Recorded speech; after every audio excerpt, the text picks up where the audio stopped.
He's not feeling that great. Hey, howdy y'all. Just want to see if I have audio and video. Should. Hang on. Waiting. Okay, are there ads? Yes, there are ads. We will be skipping these ads. Well, no, I can't. They're non-skippable ads.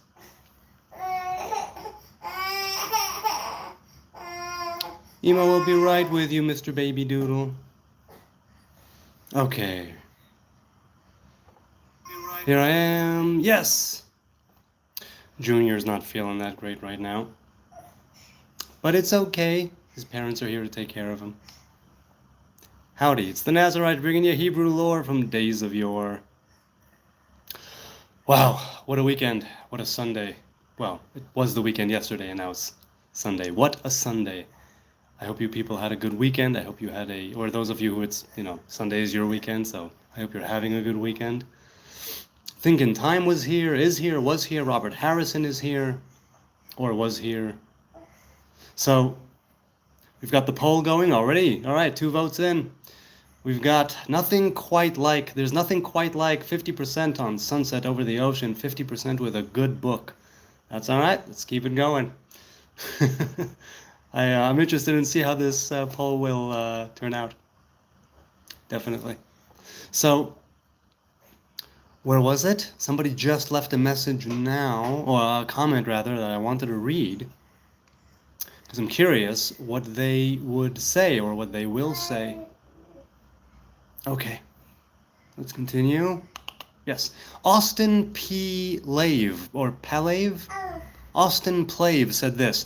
He said, "Hello, I am Christian, and I admire the Jewish origins of my faith. I am not sure how much of the Bible you have read, but I was recently studying and praying through Romans 11, and I'm curious what your thoughts are on that chapter. I have been understanding," he says, "this, to show how the Gentiles and the Jews are now sharing in the covenant promises made to Abraham, that he is our God and we are his people, as described in other parts of the Bible as well. And he continues and says that through the Gentile inclusion, that will further turn Jews who reject Jesus back to the people of God. Just curious, what are your thoughts on this?" So, right, the Christian Bible is the Christian Bible, and I'm not a Christian or a Messianic Jew. So, once again, I can find wisdom in it, but not faith, and that's a little different.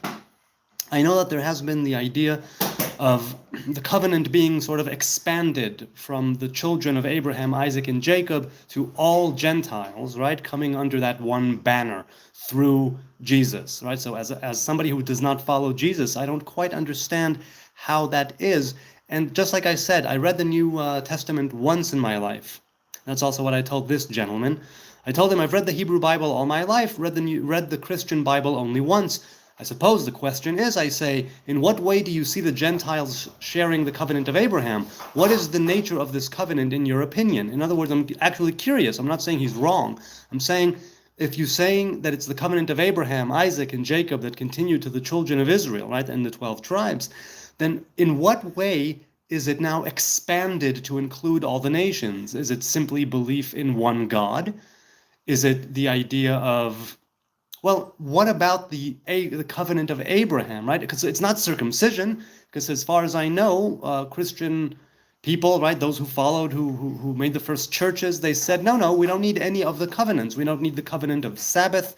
We don't need the covenant of circumcision. We don't need the covenant of, let's say, phylacteries, right, the tefillin.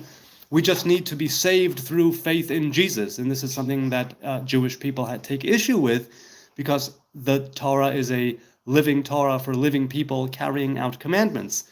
So I understand that there's this idea of Gentiles being included now through Christianity in what was previously only, let's say, a Hebrew thing, a Jewish thing. Oi. Nams, are you almost done? She'll be here. All right, so let's see. Dev Coffee says, "Lovely to see you today. I have a day off work for the first time in a month. Good for you." Oh, Mr. Baby. Hang on a second, I'll let him loose from... he's stuck somewhere.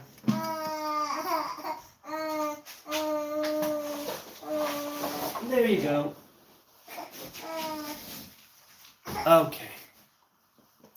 So, getting so much needed relaxation and cuddles with my dogs, she says. That's nice.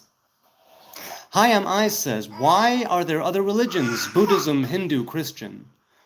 Well, why are there other religions? For the same reason that there is religion as such, right?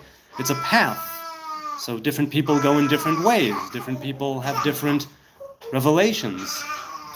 Why not, my man? Says, keep talking, I'm about to finish. Good for you.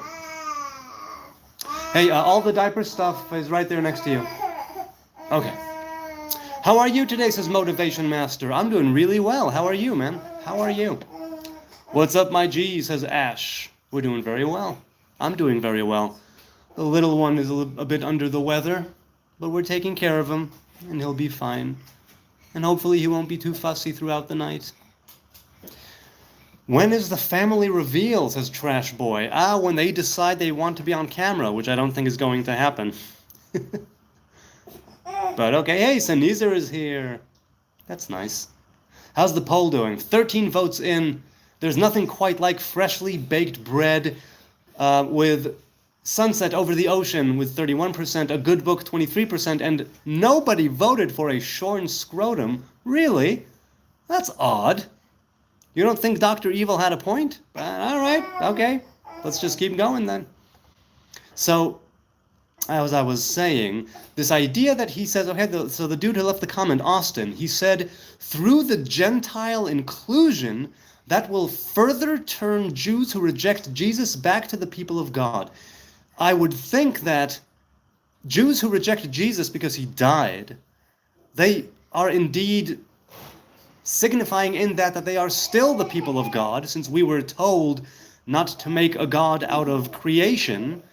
And so we did not do that. By rejecting Jesus' divinity, Lord, Savior, Son of God, all of that, we are affirming that idea that we are people of God going in the ways of the Torah. So I don't quite understand it, right? He says, through the Gentile inclusion, that will further turn Jews who reject Jesus back to the people of God. I don't quite know how he's making that connection. I don't quite know that, but okay. I love the fact that you respect your family's privacy, especially your child. So many parents out there putting their kids all over the internet. Keep your baby private and safe, says Dev Coffee. I mean, look, it's... occasionally I will put a photo up there, but certainly not like on a live stream. Rene says, do you also ban people who ask logical questions like all these religious streamers? It's sad. No, I've never banned a single individual. I don't kick people out. I don't ban them. I don't censor them. There's no moderation. I don't put people in timeouts. So by all means, say whatever you want. It's all good. Allahu Akbar says, Baha Kutzbeg, and Ramadan Kareem to you.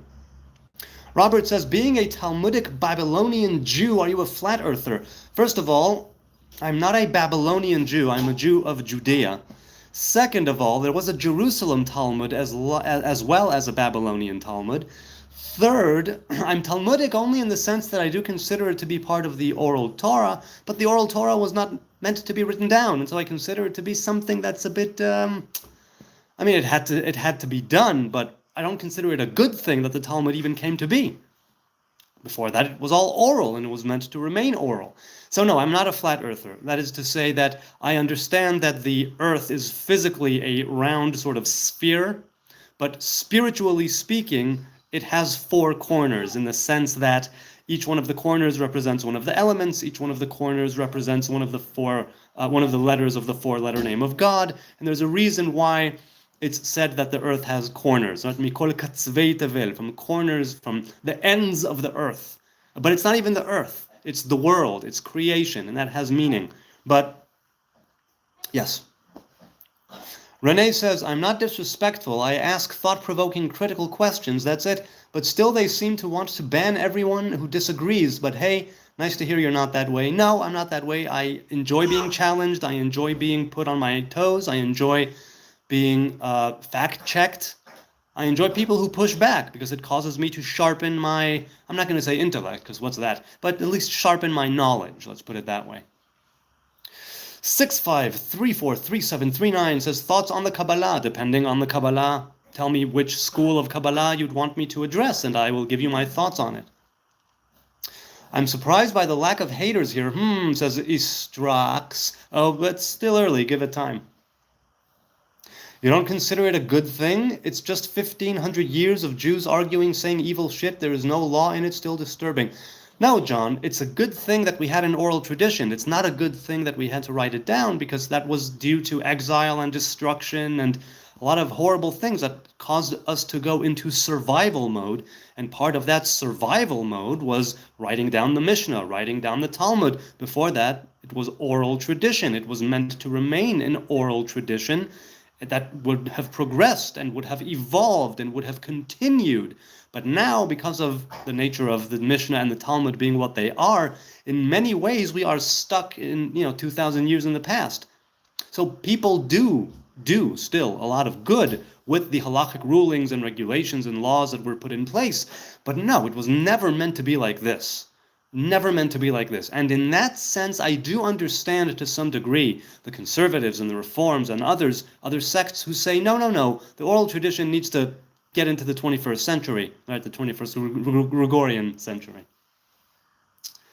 So it's a good thing that we have an oral tradition. It's not a good thing that we had to write it down. And at the very least, everyone would agree that it happened because of a great tragedy and not because of a good thing.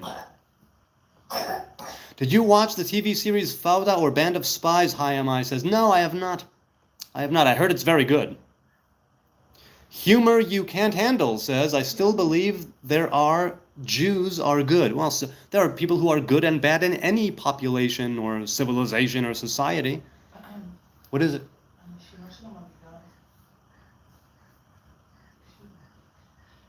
Okay.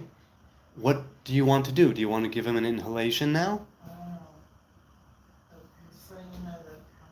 You told me that, already today. We've been keeping an eye on it. If it starts getting very labored, then we'll take him somewhere. It is a little labored. He's got a cold and he's stuffed. Okay. What about Gaza? The Hamas should lay down their arms and surrender. That'll be a good start. So you're an iterative Jew. I don't know what you mean by iterative Jew, but I don't consider myself one or other type of Jew. I grew up modern Orthodox in Jerusalem, and Orthodoxy is still my home and my root, but I don't keep strict halacha anymore. I have no one particular rabbi that I go to with any questions on halacha anymore. I meant to say I usually block live streamers, but I enjoy your wisdom, says that 417. Oh, it's not my wisdom. I put my spin on things perhaps, but it's the Torah, and it's things that I've been learning. What is with the flower hat, says Boshi 24. I enjoy the flower hat. That's it. That's what it is. ASD says, do you think that the conflict between Israelis and Palestinians is demonstrated falsely by Westerners? I'm not sure how it's demonstrated by Westerners exactly. I know that they are probably either or, meaning they either see that narrative or that narrative, and that cancels the other out by definition.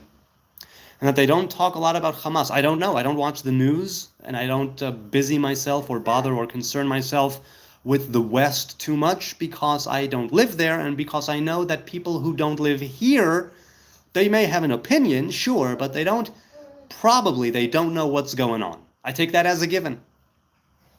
Loki Gaming says, I tend to buy women's gowns as they are fluffier and more comfortable. I hear that. I definitely hear that. I'm from Scotland, says Jason. I've never spoken to a Jew. Can I ask a genuine question? Well, I suppose that in itself was a genuine question, but tell you what, you can ask one more. Dustin wasn't damned in one day, says, I think it's funny that Christians don't know the difference between Jesus of Nazareth and Jesus the Nazarite. Yes, many people think that he was a Nazarene, meaning of Nazareth, that he took a Nazarite's vow. And some people say that he... Hi, Cookie. And some people say that he was a Nazarite towards the end of his life. I have no idea. No idea. Oh, wait, just a second. The chat just jumped. Hold on a sec. Okay. Kasim says, I thought the tribe of Israel, it's 12 tribes actually, wasn't allowed back to the Holy Land until the Mashiach returned. No, that is false. It doesn't say that anywhere. You could either wait for a divine sign or a divine prophet or a divine anointed one, or you could make a move yourself. And that's what we did. But there is a difference of opinion on what ought to come first. That's why there are some Jews who are very religious who are anti-modern day Zionism, not biblical Zionism, but anti-modern day Zionism, because that's the entire point, that the biblical Zionism speaks of a time when the returning to the land, the returning to the Holy Land, right, to the land of our fathers and mothers, will coincide with a return to the Most High God and to the covenant and to Torah, to make tshuva, to return. And there's the dry bones of Ezekiel, which says, no, no, no, first you build a vessel and then you put the Spirit in. Satan's blessings upon you, says Comrade Jones. Thank you so much, Comrade. It's nice to have the blessings of Satan. Jay McBrownie, love the name, Jay, says, smuts. What do you mean by smuts? Nelly Medi nasal spray to clean your baby's nose, says Hi Am I. Well, we have some, we have a salt spray, a saltwater spray. Angry Painter was onto something it seems, says Nobuki. Angry Painter? Which Angry Painter is this? I'm curious. Gotcha, dude, says John. I understand your answer, but what reads is not compatible with Western society. I can't arguably call someone an ally whom can read that document and call it moral authority. Well, first of all, those are discussions and debates and myth and lore and legend. Halacha is derived from it, but it is not present in it. So you could take it however you want. The discussions, right, in the Talmud are discussions based on the Mishnah.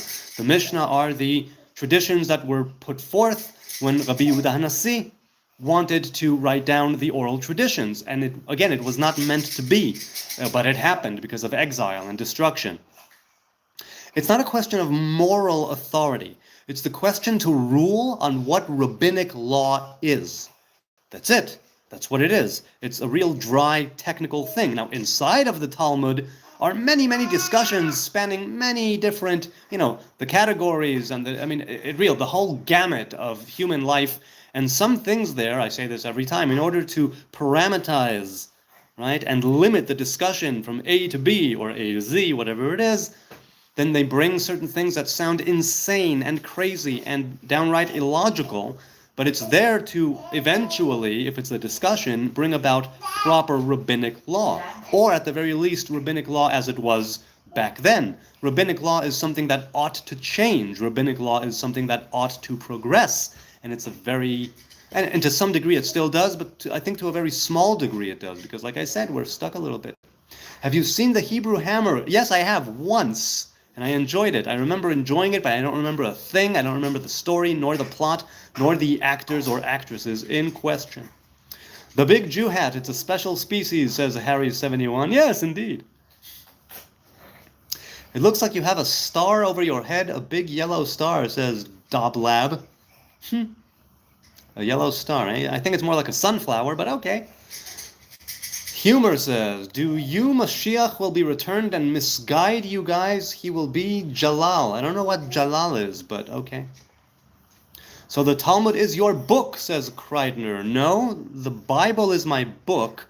The Talmud is a book that was not meant to be written down. The oral traditions are something I go with, but I no longer keep strict rabbinic law because certain things that I was experiencing, certain things that I saw, did not align with my views and values that I had and still do adopt. That might change. I'm not ruling out going back to keeping strict rabbinic law, but it would be to say that the Talmud is my book. No, it is a book. It's not my book, it is a book, and it has its place, right?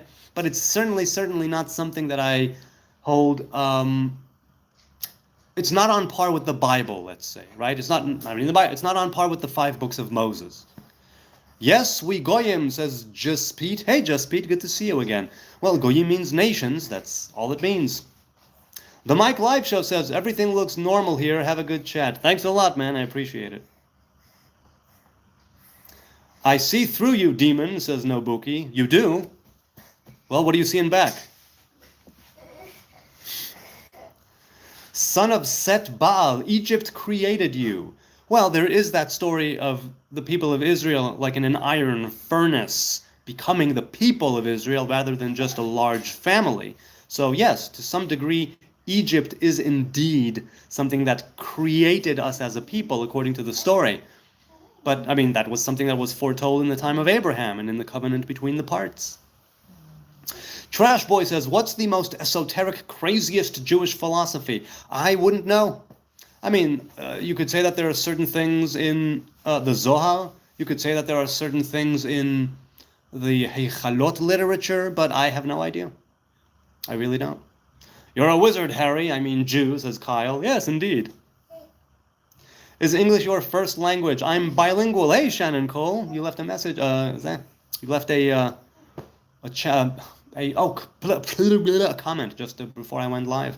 So no, English and Hebrew. I'm bilingual. They are both my first language. Speaking of first language, 82 votes so far, with 35% saying that there's nothing quite like freshly baked bread, 27% each for a sunset over the ocean and a good book, and only 11% for a shorn scrotum. People.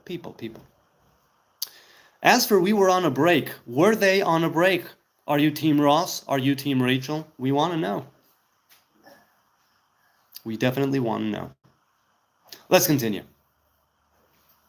My grandma always told me that Jesus had dreads, says Dank Frank. It could very well be that he had dreads or not. I have no idea. Hugo says, hi, sir. Hello.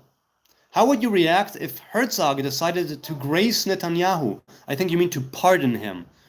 I think that I would have to be more involved in the trial proceedings, in the legal proceedings, to have an opinion. So how would I react if he just pardoned him completely of all transgressions, of all legal wrongdoings? I don't know. I think certain things might be pardonable. Other things might not be pardonable. So if he does it for certain things, if he pardons him of certain, right, and absolves him of certain transgressions, maybe, and of others, maybe not. So I really don't know. I don't know enough about the proceedings to have an opinion. So I really don't know. What do you think about Epstein being a Jew, says Brent, that he was Jewish? That's kind of the extent of what I think about him being a Jew. You totally skipped over my question, says Jason. Are Jews still waiting for the Messiah to arrive? Can you explain? So yes, look, the Messiah is a king, right? When Samuel and the people were discussing the king, he said, you don't need a king. Adonai is your king. Follow him, right? There was no need for a king. It's permissible according to Torah. It's not according to everyone a commandment. According to some people it is. According to others who enumerate the commandments, it is not, which means that it is permissible. And it is of my personal opinion that we can transcend the kingship and not have a king of flesh and blood, but have Adonai be our king as of days of old, and as it is now, so to speak. So, are Jews still waiting? Yes, we are expecting the Messiah to arrive at any given minute. But do we need Messiah? No. We don't need a king. What we need is to personify the image of God in which each and every one of us was created, Jews and Gentiles alike. That's what we need. We don't need the Messiah, as far as I'm concerned. We don't need the temple. We don't need the ritual worship. We can transcend all of that with our works, with our doings, right?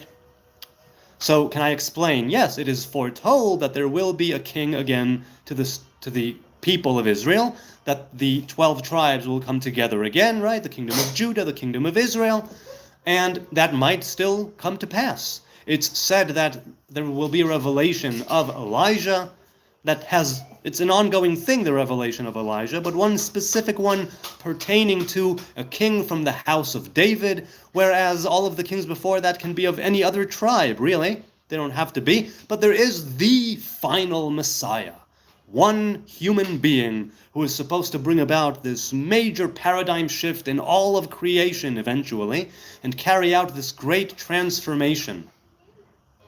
And still I say, so that's the one when people say, oh, when Messiah comes, it's like, okay, maybe they're talking about the final Messiah, maybe they're talking about any Messiah from now until then. Kings will live and die.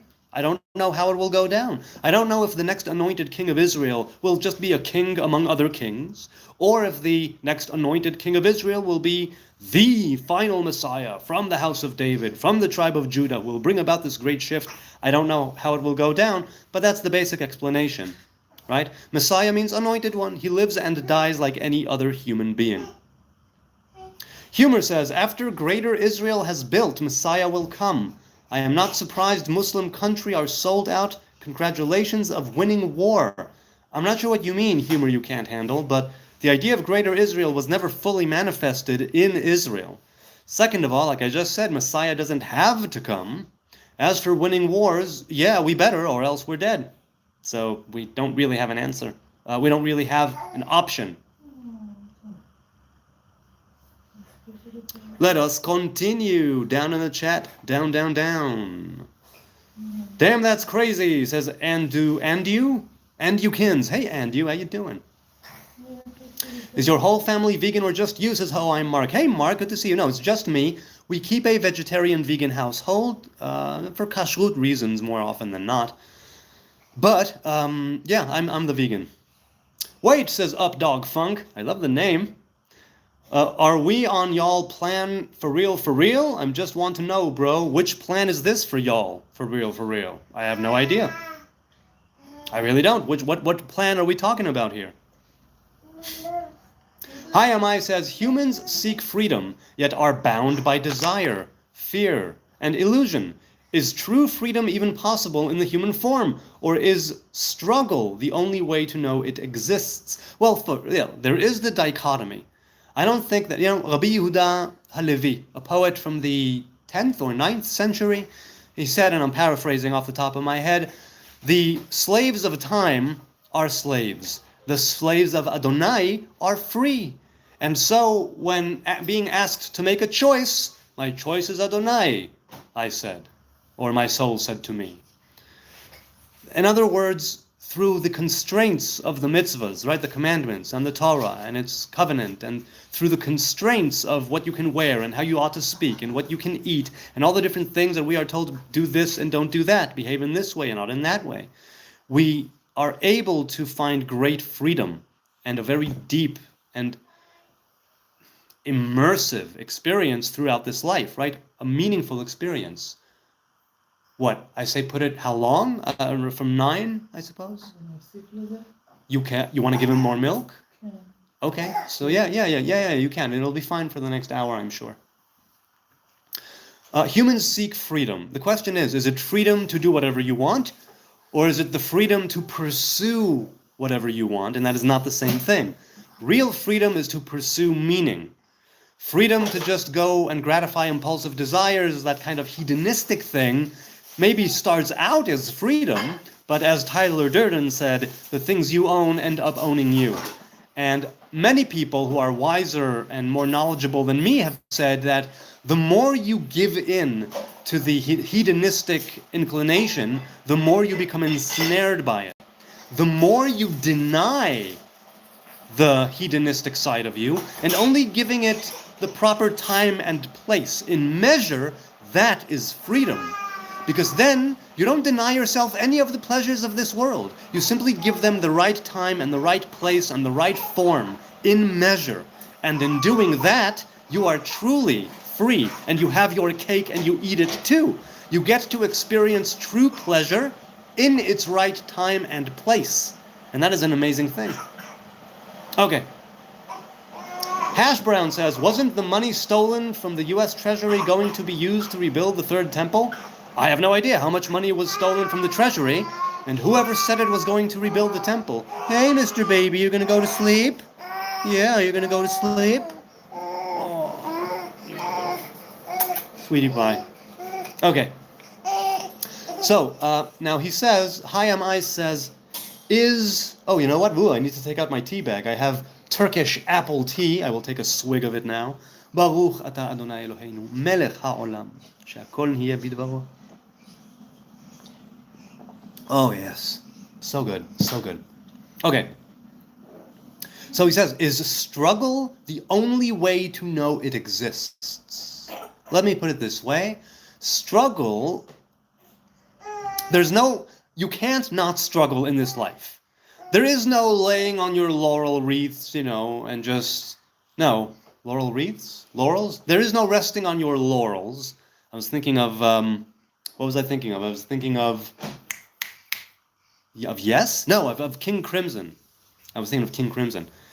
Um, there's no resting on your laurels. There is no rest for the weary, right? Let's put it that way. But there's a struggle that you are forced into, and there's a struggle that you voluntarily choose, right? That's the huge difference. The Torah says, choose life. Life is full of struggle. Choose your struggle wisely, right? Choosing life is choosing a struggle whether you want it or not. But you get to choose the struggle, in some cases anyway, right? That's the idea. And that makes it different from the inside out, meaning the righteous man and the wicked man, right? The poor and the rich, we all have our struggles, whether it's on a, interpersonal level or in like our own, like in our psyche, whatever it may be. The question is the approach. What is the lens through which we view strife and struggle and the adversarial elements of, right, the human condition, that whole thing? And the Torah says, yeah, you're going to struggle. Make it for a good cause. You're going to have strife. You're going to have adversaries. Make sure you're fighting for the right things. They hate Jesus. Read the Talmud, says the Pigeon Club Gaza. Well, I, for one, do not hate Jesus, but you seem to know everything, so, that's cool. And no, definitely, some people in the Talmud definitely did not. Do you have to go to church as a Jew, says Phonus? No, Jews have no church. We have a temple, a synagogue, and other such things, and, Beis Midrash, yeshivas, but no, we do not have a church. As for do you have to, it depends if you keep strict halacha or not, right? If you keep strict rabbinic law or not. So yeah, let's continue going down in the chat. Down in the chat. Brother, you look like a flower. Yeah, that's the point. What on your head? Is that a sunflower? Yes, it is, Mashrafa. Oh, and before that it was random handle. Okay, wait, where are we with the goal? First of all, the goal ends in 1 hour and 22 minutes. I will change the name of the channel to Naughty Nazarite for Purim for 10 days. Let's continue. Oh, whoops. No, that's not it. Hang on a second. And let's go with the poll. How's the poll doing? 177 votes. Freshly Baked Bread is here at first place with 38%. A Good Book coming in second at 25%. Sunset Over the Ocean with 21%. And A Shorn Scrotum at 16%. Okay, that's cool. Let's keep going. Let's keep going. Hold on, I need to... Yes. Why do Jews suck baby penis? Says Pre-Dio et Excelsia or Ecclesia? I don't know how to pronounce it. To suck out blood. That's why. We don't, but the moil spits it out. We don't consume blood. The Torah says not about to consume blood.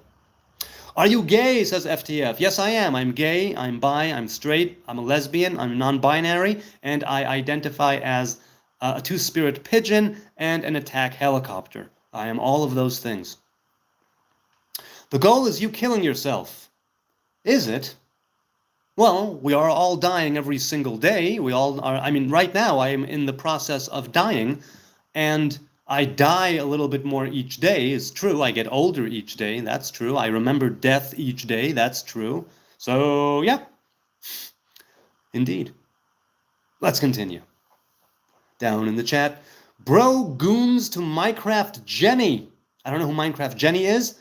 Mod, I'm a fart and plant my ass on your face tonight. The VVP. The VVP. Bro goons. I don't know who Minecraft Jenny is or if she's goon worthy. As for fart and plant my ass on your face, not my thing. Not my thing, I gotta say. But I'm not ruling it out. If we're in the middle of some amorous, back and forth, and there's like, very high sexual tension, I might be into it. Farts? No, I don't know. He only wants silly questions. He hold no truth. Well, first of all, absolutely I don't hold any truth. I hold no truth, no wisdom, Nothing of the sort. As for silly questions, no, I just go with whatever is at the bottom there. There are many questions coming in. Why didn't you read my comment? Scout Team asked. Because I haven't seen it. You need to keep going. The chat, I'm not going one by one in the chat. I used to when there weren't so many people, but now by the grace of God and the YouTube algorithm, many people show up on a regular basis to these live streams, which means that I need to sort of keep it dynamic, and I answer a question and I go down to the chat. Down to the bottom of the chat. So it luck of the draw, I suppose. Or I'm sorry, if I do miss your chat now or later, leave a comment. I address every single comment that is addressed to me, and I try to answer to the best of my ability. So if I miss you in the chat, I'm not ignoring you. I don't think that it's not worthy of answering or addressing. It's just that the chat is moving very rapidly. My apologies, sincerely. But why didn't I read the comment? Because I didn't see the comment. That's literally why not. As for only wanting silly questions, I don't deny that silly questions are pretty awesome, but I also answer very serious questions here as well. Or answer. I address them, if not answer. People commenting about Israel versus Palestine are trash, says Country Boy 94. Well, look, people are preoccupied with this. Lord knows why, but they are. Yeshua belonged to the Essenes and took the Nazarite vow, says Heremitic Hedgehog. Really, he was an Essene, but if he was an Essene, then why wasn't he out at the Judean desert with the other Essenes? And yes, the Essenes are the closest thing, historically speaking, likely, the closest thing to a community of Nazarites. That did not exist. By and large, it did not exist. The Essenes are very interesting. I had a dialogue with the Essene Nazarite Sarah Hayona Eisenman. I think it's on my channel. I think it is on my channel. So if you want to hear an Essene Nazarite woman speak to me, go for it and check it out in my channel. Tell us more about the quantum internet, please, says Scorber. I have no idea what the quantum internet is. I barely know what quantum computing is, so I have no idea what the quantum internet is, that's for sure. Scout Team says, doesn't the Talmud say that Jesus is burning in his own excrement because he is so evil? No, it says he is. One opinion, it doesn't say that he is, one opinion is that he is burning in a pit of boiling excrement. That is correct. I don't think that is true, personally. Some people do. As for, it's not a question of evil. It's a question of, first of all, the Talmud was codified, right, written down a few hundred years, 200-300 years after the temple fell. So you got to take it in context, right? Second of all, it wasn't because he was evil, it was because he transgressed according to the sage that said that particular thing about Yeshua HaNotzri. Third, it's not even an actual fact that is the same Jesus of Nazareth, Yeshua HaNotzri, that is spoken of, right, which is the Christian Jesus. It's not exactly clear who that was, though it is traditionally attributed to him. That much is correct. Ma itchach yakar sheli, says Shimon. Shimon ben Baruch, ma kore? Shavua tov, Shavua tov. Yeah, you support terrorists, says Desert Gamer. I do? Well, that's news to me.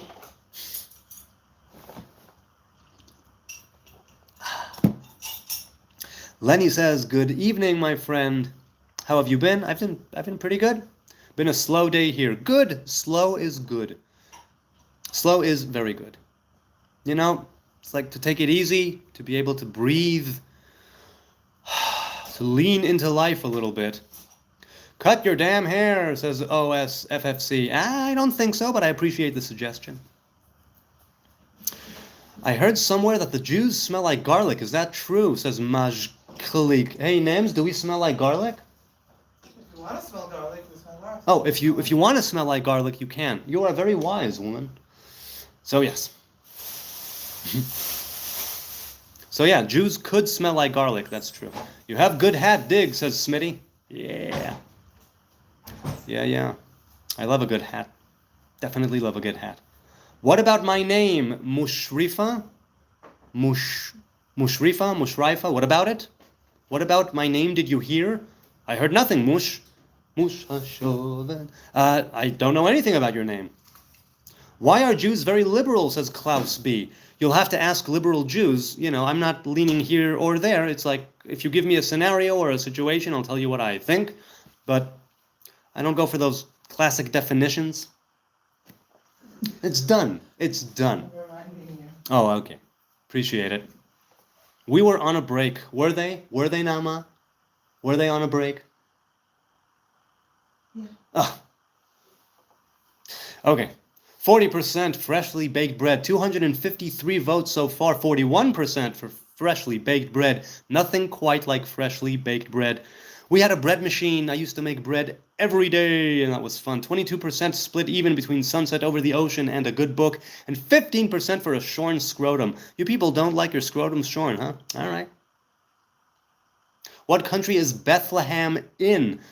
What country? It's in the country called Israel, but it's under I think it's A. I think it's Shetach A.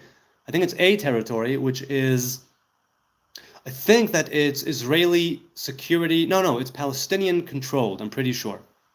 Where did you grow up? In Jerusalem, swagbot. That's where I grew up. Jewish people think all other people are cattle. Is it true? Mellow Moments. I like the name Mellow. I don't think it's true. Some people might. I don't go for the whole Jewish supremacy thing. I think it is asinine, personally. Windowl says, my brother, you are lost. I pray God may take you in his righteous hand like he has grasped me, for you wander like I have my whole life. Okay, Windowl. In some ways, I'm definitely lost. In other ways, I have definitely sought and found and have been found. So, yes, I go with that prayer. May God take me in his righteous hand like he has you. Let's go with that. For you wander like I have. The thing is, I want to keep wandering. I want to walk before God in wonderment and in wanderment. Where in Europe are you from, you chosen guy, says the Pigeon Club. I don't go for that chosen people stuff. As for where in Europe are you from, I am not from Europe. I'm from here, from Jerusalem. For me, every Jew looks the same, says Maj. Why is this true? I mean, you'll have to ask yourself why that's true. I can recognize Jewish people by face. Is this from inbreeding or what? Honest question. No, there have been plenty of people who joined the Hebrew faith by conversion, plenty of them that are very white, plenty of them that are very black, plenty of them that are very brown, mocha, whatever you want, all the spectrum, right? You have Asian people who are Jewish. You have Africans who are Jewish. You have Europeans and Middle Easterners who are Jewish. So why is it that every Jew looks the same to you, Maj? Could be that you saw a very specific type of Jewry in your life, so they all had kind of the same complexion, or schnoz, or I don't know what. It really is, you need to ask yourself why that is. But there are Jews of every, everywhere, really. I want a normal person to say why they believe Jewish people do or don't believe Jesus is the Messiah, like seriously, Volvata asks. Well, what do you mean? I believe he could have been until he died. And even if we grant the fact that he died and was resurrected and ascended, immediately when he died, his reign ended. He no longer is the anointed one. We follow living kings. We do not follow dead kings. We can follow in their footsteps. We can follow the wisdom that they taught or the laws that they laid out, put forth. But we don't follow them as still living. That's why. That's it. Shabbat Shalom, says Tim Bobby. Well, Shabbat was yesterday, but I see what you're saying. Shabbat Shalom to you too. Do you think sex before marriage is bad, says Keith? I'll tell you what. On the one hand, I think that before you let somebody into your body, you need to let them into your life. And the greatest way to let them into your life is to make a covenant with them that says, I'm all in with you. We are doing this together. Then you can have the sexual relations. However, I also acknowledge the fact that it could very well be that two people, I mean, look, my woman and I were both virgins by choice. I know, right? And so we decided that that's something we wanted to do she was secular, I was religious, but for a long time, we knew that that's what we wanted. We met each other at 16. And she was my first and is my first and only girlfriend. That's who I married. That's who she married.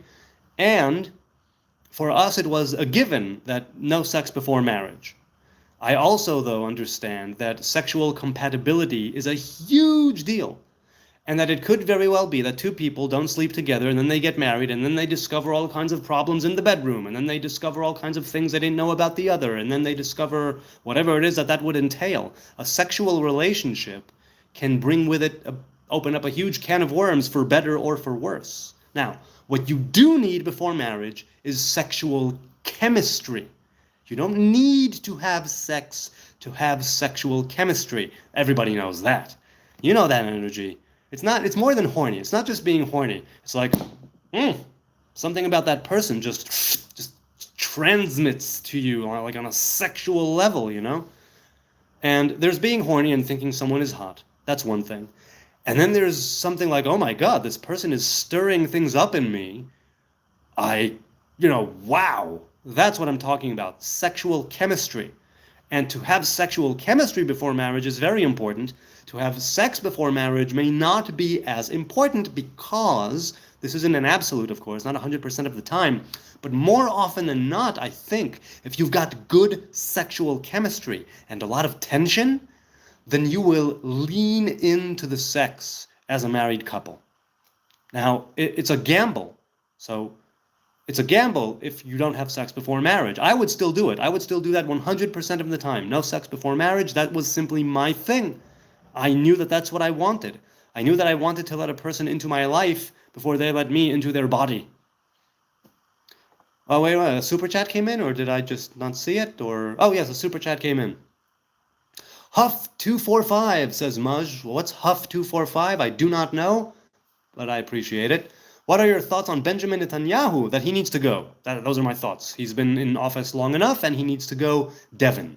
That's what I'm saying. 308 votes so far, with freshly baked bread way, way ahead at 39%. 23% a good book. Sunset Over the Ocean. Nothing quite like Sunset Over the Ocean. 22%. And a shorn scrotum. 17. Little by little, the shorn scrotum is gaining. Is Jewish people are really perverted? Why is that, says Maj. Dude, where are you getting all these questions from? Everybody has their own perversions. It's like, what, you want somebody who is like a straight as an arrow, square as a box all the time? No, you gotta have some places where you let loose. You gotta have some places where you're a little crazy. You gotta have some place where you're a little bit out of the ordinary. You gotta, or at least you coulda. And it's like, well, I say this all the time, what Seal said, we're never gonna survive unless we get a little crazy. You are not Semitic, says the Pigeon Club. Netanyahu is a fake name to sound Semitic. He is from Poland, and his real name is Milekowski. Yes, I know that. Many, many people, when they moved to Israel, okay, they turned their Yiddish name, their Old World name, into a Hebrew name. For instance, I had a good friend whose last name is Rosenberg. His sister changed her name to Raz. Okay, I considered for a short time changing my last name as well. Last names don't mean anything. Last names are only the last few hundred years or so, give or take a few hundred. They have no real spiritual merit. A given name does. A family name or surname does not. Do you know what Rosenberg means? It means mountain of roses. That's what that means. That has no spiritual merit. The first name does, the middle name does. The only time when the last name might have some merit is if it pertains to a certain tribal affiliation, like with the tribe of Levi. And even that is not spiritual, it's merely affiliation. So it means absolutely nothing. Netanyahu is not a fake name, okay? Binyamin is his name. Binyamin is definitely a biblical name. So I understand that people want to have these gotcha moments with Jews, but I gotta say, you keep striking out every time because you don't know what you're talking about. And I'm not saying this in a bad way. I'm not saying that I know and you don't. No. What I'm saying is, if you're gonna have a gotcha, and if you want to come at me with shit, by all means do, but get it right. Do your research before you come and attack me with these arrows that just go right, they just miss the mark completely because their origin is false. So here, for instance, the Pigeon Club Gaza says I am not Semitic, okay? Let's say that I converted this morning. I'm still 100% Jew, as Jewish as any Jew that has ever Jewed in the land of Jews. Second of all, Netanyahu is a fake name. All last names are fake in the sense that they are simply surnames, family names. All of them are made up. Third, he is from Poland. He used to be from Poland. Many of us left Judea in exile, and we were all over the world, and now we are back. Again, and as for a real name being Milikowski, that's not a real name. His real name is Binyamin. Milikowski is a family name, a surname which has no merit other than that it's a family name, not biblical in the least. So, do you see what I'm saying? Aim better. Do your research. Come at me with something substantial, really, and I'll be able to have, the proper back and forth. Do you understand Phoenician while knowing Hebrew? No, the filthy shaman. I love the name. No. I don't know Paleo-Hebrew as well as I should or could. So, no, I know modern Hebrew. I know to read and understand some Eretz Yisrael Aramaic, but that's it. Let's continue. What is your thought on AI, Voice Beyond Time? Well, it helps me with my day job, so I'm cool with that. And I hope that those in charge might be able to put some proper checks and balances so we don't end up with Skynet, basically. Do you transfer your sins into a chicken, says Klaus B. No, I do not. I'm vegan, so I do it with money, and I don't transfer the sins. It's a symbolic gesture. It's not that I'm actually transferring sins onto money or a chicken, for that matter. You're gay, says Noel Vega. Yes, I am. I'm gay, I'm straight, I'm bi, I'm a lesbian, I'm non-binary, I'm an attack helicopter, and a two-spirit pigeon. That is what I am. Talk a little of the end of days. How will that manifest? Asks Mike S. Now, the Jews do not bother themselves with the end of days. We don't count the days. We make the days count, as we say. We are not meant to calculate the end of days, the coming of different messiahs, the war to end all wars, the coming of the coming world, the world to come. Nothing. We deal with the here and now, right? The here and now. This is what we are here for. I don't know what the future holds, and it's not my place to know what the future holds. I know that I'm still here drawing breath. I still have a mission to accomplish. I still have a job to do, a task, right, to fulfill. That's what I care about. The Torah says, choose life. Don't busy yourself with what will happen then. Very famously, Jacob, when he came to bless his children in Egypt before he died, he says, gather round, children of Jacob, and I will tell you what will happen in the end of days. But what he tells them is not what happens in the end of days, which means that he wanted to tell them, but he didn't. It's not our way. LOL, you're a white European, says the internet isn't real. Well, let's put it this way. I did have family in Europe. You know where I had family before Europe? Here, Jerusalem, Judea. So you can call me a white European. Do you think this is an insult to me? Do you think I take offense at being a white European? Oh, whatever shall I do? No. All I'm saying is that, let's grant that proposition. I'm a white European. I'm a Jewish white European. I try to follow Torah. I hold to the covenant of Abraham, Isaac, and Jacob. So why would I give two rats' asses or two shits from one ass, or I don't know. Why would I care where I'm from or what my skin color is? People have such problems with geographical locations, people's skin color. What does the content of melanin in my skin have anything to do with the way that I choose to walk before God or not walk before God? What does it have to do? Can you give me a proper explanation? Anybody, just yell it out. What the hell does whiteness or Europeanness have anything to do with the way that one decides to walk before God? It boggles my mind. It really boggles my mind. Smelter Skelter says, my neighbor's surname is Ware, and is pretty accurate, came from a family of whores. Well, that's nice. I mean, it's a job, right? White Caucasian people originated in the Middle East, says Tenebris. Hey, Tenebris, good to see you again. Hugo says, are you satisfied of your government, or do you think it needs improvement? The government definitely needs improvement, but I don't know how to bring that about, and that's why I haven't voted in about 20 years. If so, what improvement would you suggest? Well, far be it from me to suggest what the government would do, so I have no idea what to suggest. Having some humility is pretty good. I say start with that. Start with humility. Luke Miller, good to see you again as well. In general, Ashkenazis are Middle Eastern, Italian, and German. Right, but people will say, for whatever stupid reason, that if you came from X, you're a fake Jew. If you have a skin color Y, you're a fake Jew. And all this bullshit, it's just, it really does, it troubles me that so many people actually hold these opinions, not because they're not allowed to hold them. That's fine. People are allowed to hold any stupid idea they want. But the fact that they choose to come here and act as if this is something that they have to use against other people, as if this is actually something of substance, the fact that they think this, the thought inhabits their mind. Oh, he's a white European. Let's write that down. It really, I don't get it. I don't get it. You know, I have hope for humanity. I have hope for myself, and that's all well and good. But some people are so preoccupied with skin color. It's maddening. It really is. Okay, let's continue in the chat.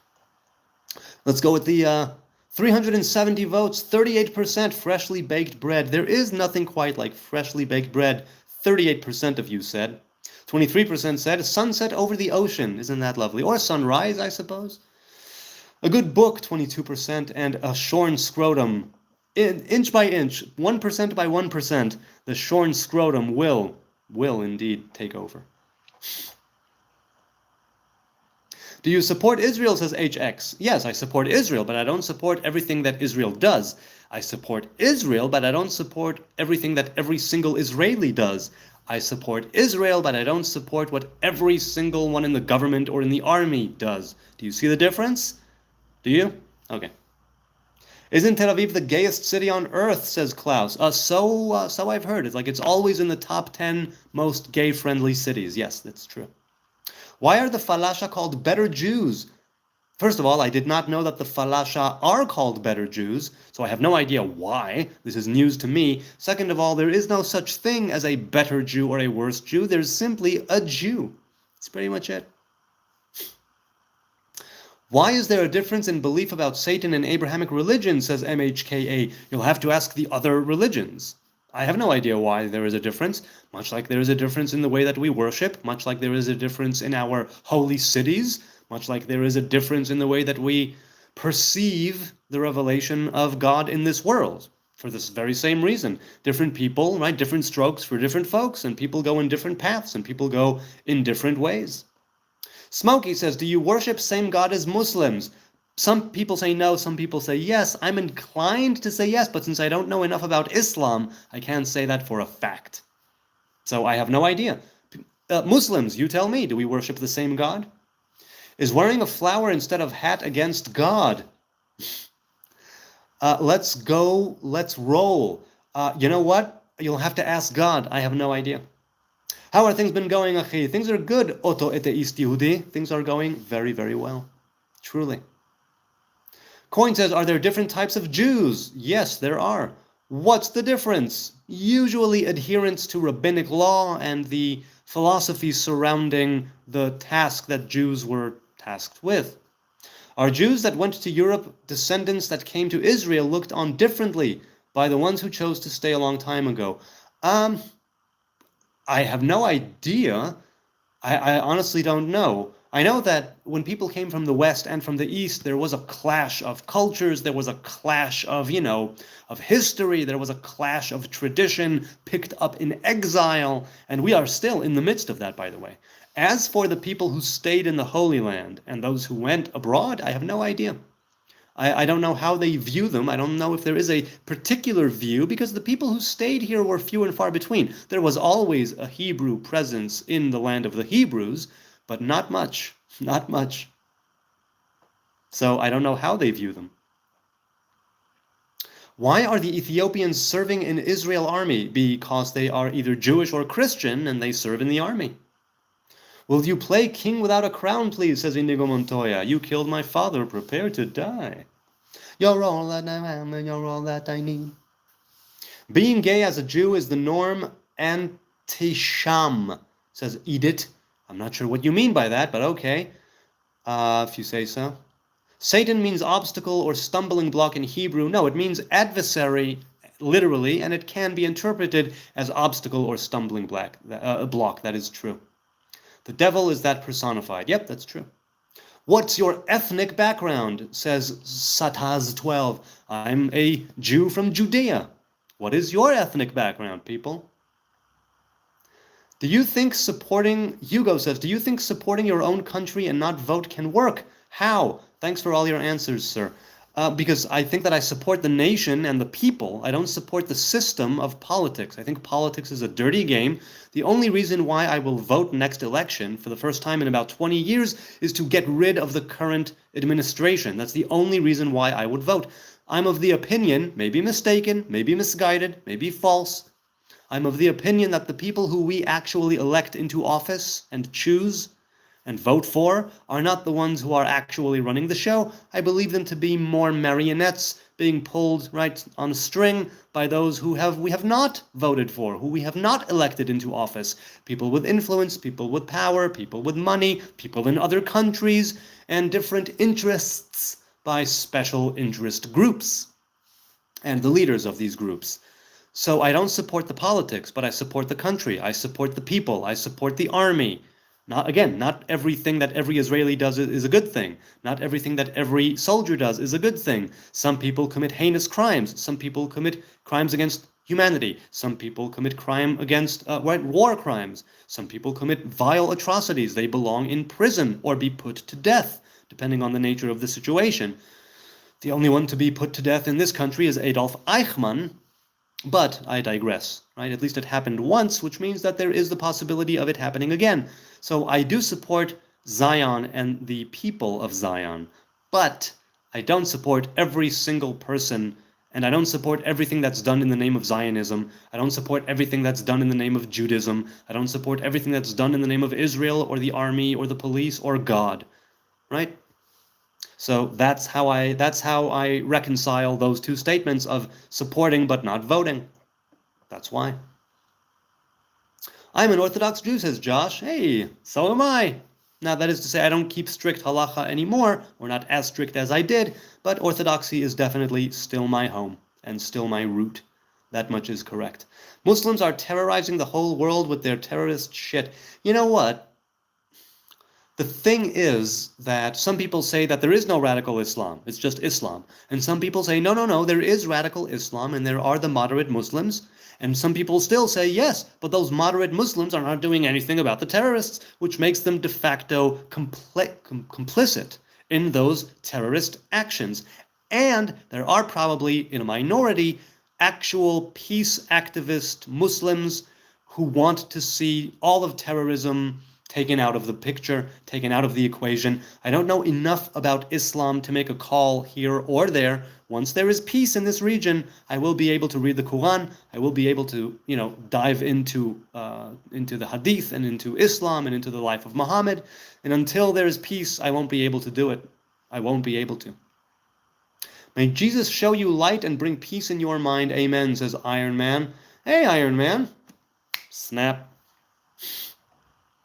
Allah is fake bullshit, says Jordan Taylor. Well, you could say that about any deity. You could say that about any religion, right? That it's fake bullshit, and many people choose to do exactly that. So, it could go either way. It's like, what makes Allah fake bullshit as opposed to any other deity? Was it Hitchens who said, you don't believe in all of the hundreds and thousands of gods that preceded the God of Israel, right? And I just go one God further. It's like that. It's that type of thing. Old Dirty Cosmos says, even persists in every country despite many good men existing. And you think evil. I think you meant to write evil. Evil persists in every country despite many good men existing. Yes, it's a counterforce to the good, and that's a counterforce to the bad. And this is the way some people need enemies, says John. Yes, and if not enemies, then adversaries, in order for them to elevate themselves and gather strength and find within them the ability to overcome weakness, to overcome hardship, right? To overcome the enemy inside and out. That's partly why evil exists in this world. Why do you hate goyim, says Sataz. I don't, and it's lovely that you would assume that I do. I think that says a lot more about you than about me, but I don't hate the nations. I truly don't. But okay. Hello, my little sunflower, says Diane. Hello. Some people are saying BS are the same people who do worship a man god, says Salute. Exactly. Exactly. If you worship any kind of deity, anybody could say that it's bullshit. And rightly so. Right? Because who's to say what's right and who's to say what's wrong? Oh, you know. You, out of billions of people, you know. It's like, okay. Is something preventing you from reading the Muslim texts? Yes, a lot of things are preventing me. Why does it have to be in a time of peace? Because right now, my view of Islam has been warped. Not warped. It's built into it, right? Baked and born into war and bloodshed and terrorism. Which means that if I sit down to read the Quran, it won't be with an objective lens, or as objective as one can be. It won't be with like a clean slate, a tabula rasa, okay, as if I don't know anything, let's read it. Because I will definitely be seeing things there that would either, confirm biases or simply reaffirm any kind of preconceived notions that I may or may not hold. So I don't want to do that. What's stopping me? I need peace of mind between me and Islam. And there is no peace of mind, much like there is no peace here between our Muslim Arab cousins and us. So that's why. Who is the Jewish God, says Gunplay Prophet? I don't know. All I know is how God reveals himself to me. So I don't know God, right? I don't know the first thing about God. Israel was founded through terrorism, says Sigma Simp. No, it was not founded through terrorism. It was definitely brought into being through fighting the British and the Arab forces that were attacking us, and those were terrorist groups, right? Etzel, Lehi, Haganah, Irgun, right? All of those. Well, Etzel is Irgun. The point is, yes, Israel was not founded through terrorism. Israel was founded through nations getting together and agreeing that the Jews needed a homeland, preferably in Judea. Second of all, Israel was founded through purchasing land, lock, stock, and barrel, 100% legal. Many individuals, many benefactors, many Zionist organizations bought and paid for land here. A significant amount of land was actually legally purchased. Other things were legally taken over in acts of war that Israel did not start. So you are wrong. Israel was not founded through terrorism. It was supported through terrorism back when it wasn't the State of Israel yet. And the day that the State of Israel was established, and the IDF that day was established, those terrorist organizations became illegal. And all of those terrorists who were terrorists joined the IDF. That much is true. Hinduism is the oldest and the only truth, says Agnisar Chakraborty 93. Okay, here's the thing. Hinduism is indeed the oldest or one of the oldest. Why does that mean it's the only truth? What about the parable of the elephant, right? The famous one where a few people are blindfolded holding on to an elephant, and one is holding onto the tail, so he thinks that an elephant is that. Another one is holding onto a leg, who thinks an elephant is that. Another yet is holding onto the trunk. He thinks that's the elephant. And someone is holding onto the back, and he thinks that's the elephant. And then only when they take their blinders off do they see that they were all part of the same thing, and that all of those parts are indeed parts of one organism called elephant. But why is it that you think Hinduism is the only truth? I'm curious. I'm another supporter of Israel. IDF are heroes. Yes, IDF are heroes, and there are some people in the IDF who are psychopathic individuals who belong in jail, right? But the majority of people, David, in the IDF, in my experience, are good people who want to defend Israel and who are not using kids as target practice. You know what I'm saying? MRRIK0 says, Churchill gave you your land in exchange of getting the Americans into World War II. There's a written document about it, lol. Well, okay, show it to me. Churchill giving us the land? Churchill did not give us the land. What about the Balfour Declaration? What about the declaration of by the League of Nations before the UN? What you are saying is false. What you're saying is false. Now, it could very well be that Churchill, right, was interested in the Jews coming back to the Holy Land and it becoming the state of Israel. Nobody's disputing that. That might very well be the case. To give us the land, meaning that Churchill had the land and Churchill did not have the land. And even if we grant that and say it was his to give, which it wasn't, there was the pre-existing agreements and treaties and documents. So you're saying, you're laughing out loud, presumably, or just typing lol without laughing, that there's a written document about it. There are many written documents. Does it make it absolute truth? Does it make it absolute fact? No. So, oh, by the way, as for Americans getting into World War II, are you suggesting that Jews were in charge of dragging America into WW2? That is your contention? That is what you're saying?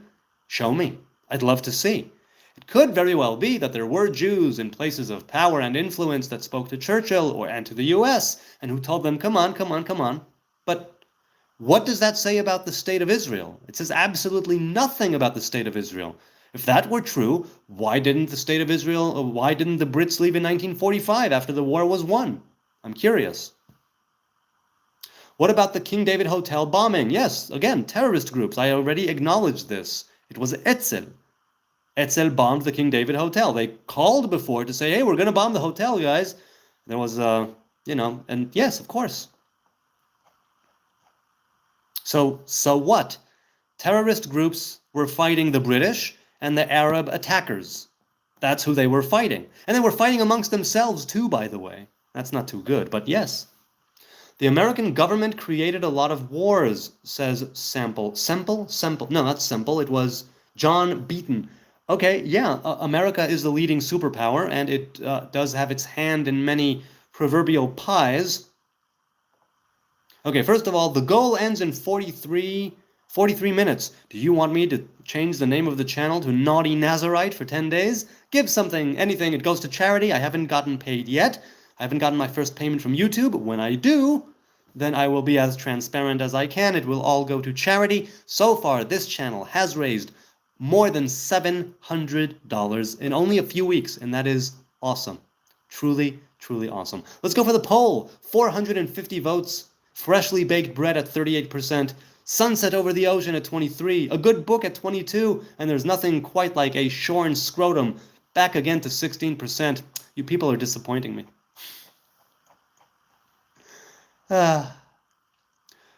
J-Wrong English says it is a sin to lie. Okay, maybe. Depends on the context. Usually, yes, you're right.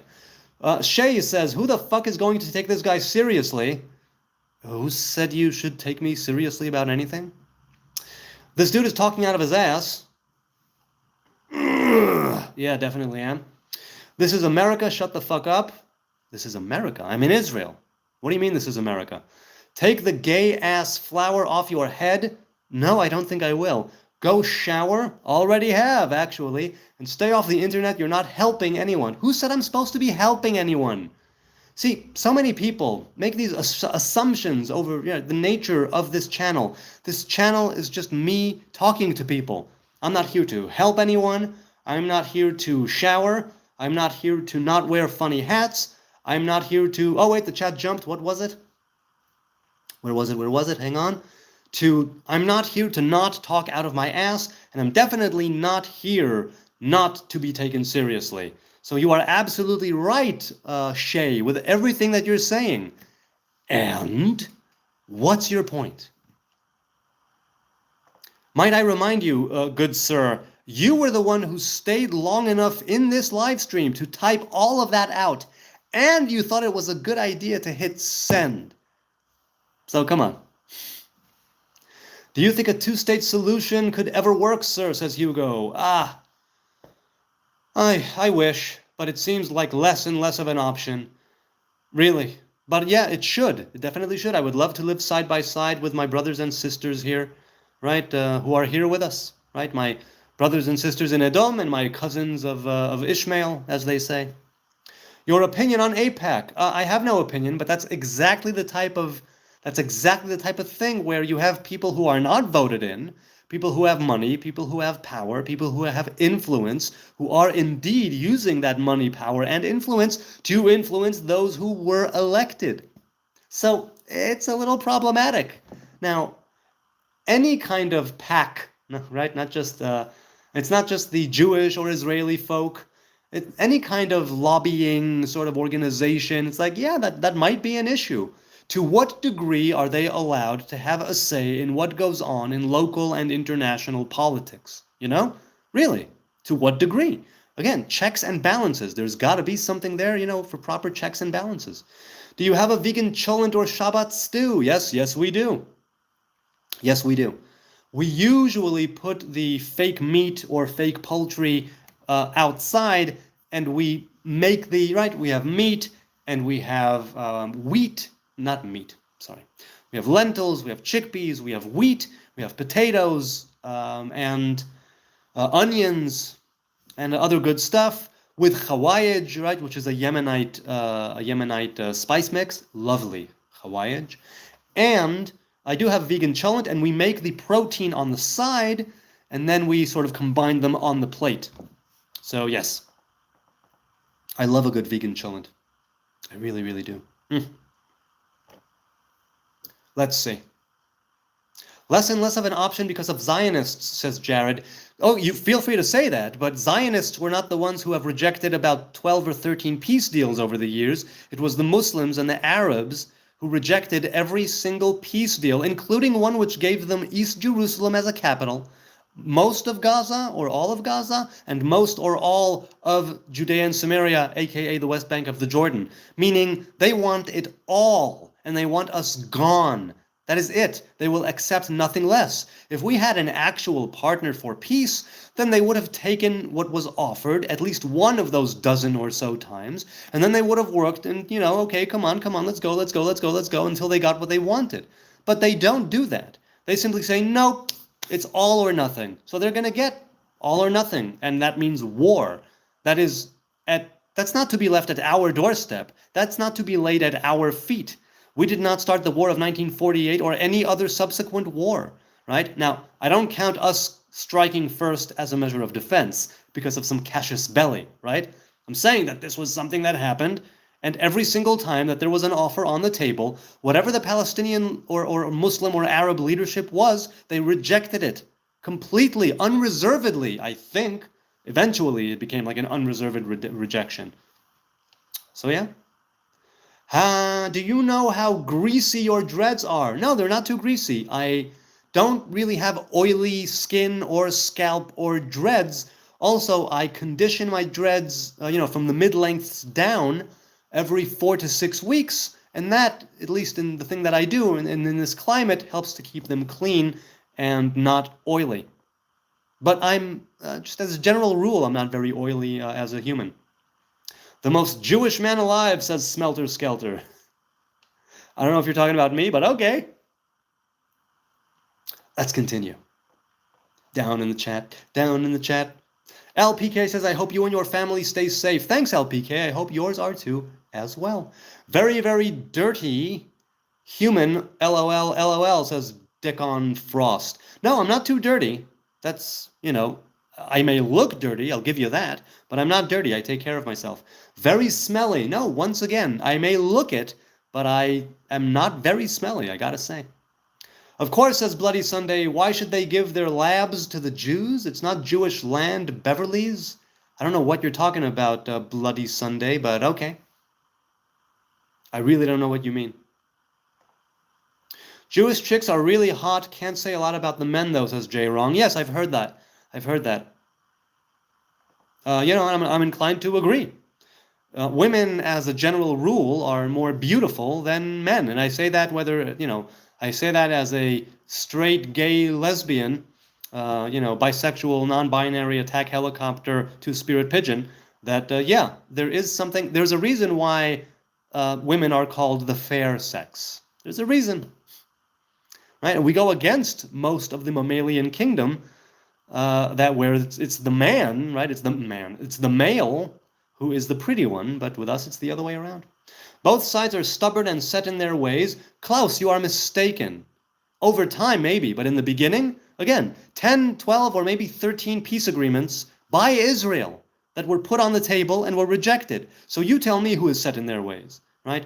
The Palestinians, and I mean the victims, the actual victims of this ongoing conflict, them, I have nothing to say about them. They are victims of a war and of indoctrination and of brainwashing and radicalization, religious extremism, and all that. And you know who brought that upon them? It's not just them being Muslim. That's something else. It's the leadership, the Palestinian leadership, the corrupt, warmongering, bloodthirsty, extremist, religious leadership is the one who rejected every single peace deal. So they may be set in their ways, maybe not. The leadership definitely is not true to the Israeli side. Well, maybe now, more than other times, sure, but definitely no. No. Stubborn and set in our ways, you can't say that about the Israeli leadership. Not when the Israeli leadership has done, I'm not going to say everything it can, because what's that? But many, many times it has done a lot, including, right, up to giving during the Oslo Accords, giving the freshly made Palestinian police weapons that were later used against Israelis. All right? So you tell me who is stubborn. You tell me who's set in their ways. It's not true. I understand why you see it that way. Sure. I'm just saying that is a false way of thinking and of looking at the conflict. If you look at it more objectively, you'll be able to see that the ones who are stubborn and set in their ways is the Palestinian, Muslim, Arab leadership, not the Jewish, Israeli, Zionist leadership.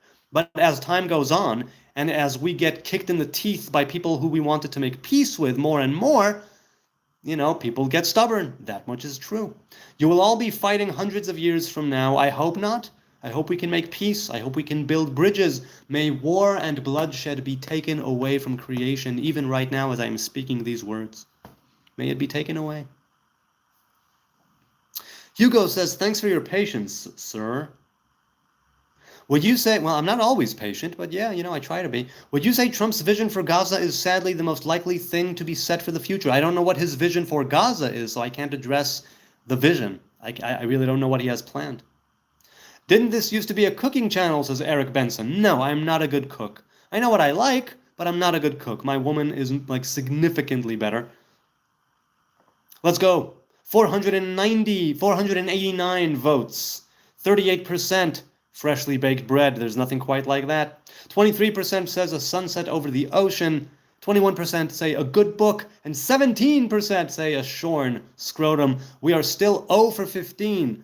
The goal ends in 33 minutes. So if you want me to change the name of the channel to Naughty Nazarite for 10 days, maybe it's not much of a goal. Dressing up as a giraffe was better. Is that what you're saying? Either way. I'll probably keep going with this goal because one of my kids keeps wanting it to change. So I might be doing it for his sake. Man gave a rib and now have an apple. So that's mistaken. There was no apple. No apple is mentioned in the Hebrew Bible anyway. And as far as I know, it's always called the fruit and not any type of specific fruit. The Talmud and the Zohar and the external teachings actually mention seven different types of produce, right? One of them being grapes, one of them being wheat. Incidentally, this is also why the Nazarite man or woman are told to abstain from grapes. It has to do with that as well. Jesus is the true God, says Dissolved J. Well, see, I don't believe in that. I don't believe that a human can be God, so I don't believe that God is human. Now, just for us, you people who are not going with the Torah and the Hebrew faith, by all means, if you're saying that you have a revelation of God in flesh, yalla. But not me, not us. Is this a traditional Jewish headwear? No. It's. I don't think it's any traditional headwear unless you're a flower, and I do consider myself something of a flower. John says, why is Israel doing with the billions of dollars the U.S. sends them every year? Well, as far as I know, 80% of it goes right back to the U.S. because the Israelis buy a lot of arms and munitions and weapons, right? The military industry in the U.S. is vast, and we spend immediately 80% of it to buy things in the U.S., so it goes back. The other 20%, from what I know, does stay in Israel, and I'm not sure how it's spent or where. But I know that many people come at me with these false gotchas about healthcare and things. I get money taken out of my paycheck every single month. Doesn't say anything about the U.S. in my paycheck. However, I will say that Let's grant that and say that there is money from the US coming here. You can bet your bottom dollar, pun intended, that it's US interests that are keeping all of that money here. And if you do have a problem with Israel taking money from the US, and I don't blame you for a moment if you do, then go to your higher ups, go to your congressmen, go to your senators, go to your elected officials and say, enough with this. Stop giving them money. America first. Take those billions of dollars, let Israel fend for itself for 5 or 10 years, put it back into America, solve the different crises that are pervading and permeating throughout our society. And I, to that would say, yes, obviously that's the way to go. America first. However, I'm inclined to think that the higher-ups, elected officials, and, all those, the bigwigs, the fat cats, they want to keep Israel as as an ongoing ally, one that they also give money to right over here. Also, the US gave more money to the surrounding regions than it has to Israel, but it seems that everybody always asks about Israel. Nobody ever asks about Jordan or Egypt or any of the surrounding areas or other nations that the US gives funds to. It's always Israel, Israel, Israel, because if there's no Jews, no news. So yeah. So what is Israel doing, John? That's what I hear. I don't know this for a fact, but that's what I hear. Incidentally, I've been on for almost an hour and a half. A quick aside to say thank you to all of you, those watching now, those watching later. I don't take it for granted. You're taking time out of your day, out of your night, whoever you are, wherever you are. It's lovely to engage with you. It's lovely to be here with you. The subs and the likes and the views and the chats and the comments, the lovers and the haters, the embracers, the naysayers, the ones who tell me to shave and shower and kill myself, the ones who think that I'm a vile, despicable, baby-raping human being, the ones who call me a person on stolen land, the ones who engage in actual conversation, the ones who ask genuine questions, the spammers, and everybody else. I dig it. I love it. I truly do. I cherish it. It's something that I love doing. I love going live raw from Jerusalem. It means a lot to me that you're here with me. Let's continue. Are you able to solve all American political issues, please? LOL. No, LPK. I'm not able to solve any political issues, let alone something like in the States that I know nothing about. Saber says, what do you think about CIA/Mossad Jeffrey Epstein being asked to be part of a shadow 9/11 commission in the Banana Republic? I have no idea what to think of it because I don't know what the hell you're talking about. So I don't know. Surely I don't know what to think of it if I don't know what you're talking about. If I knew what you were talking about, then I might have, something to say about it. Since I don't, I do not. Zionists are merely Nazis, says Ignore Me. Hey, Ignore Me, good to see you again.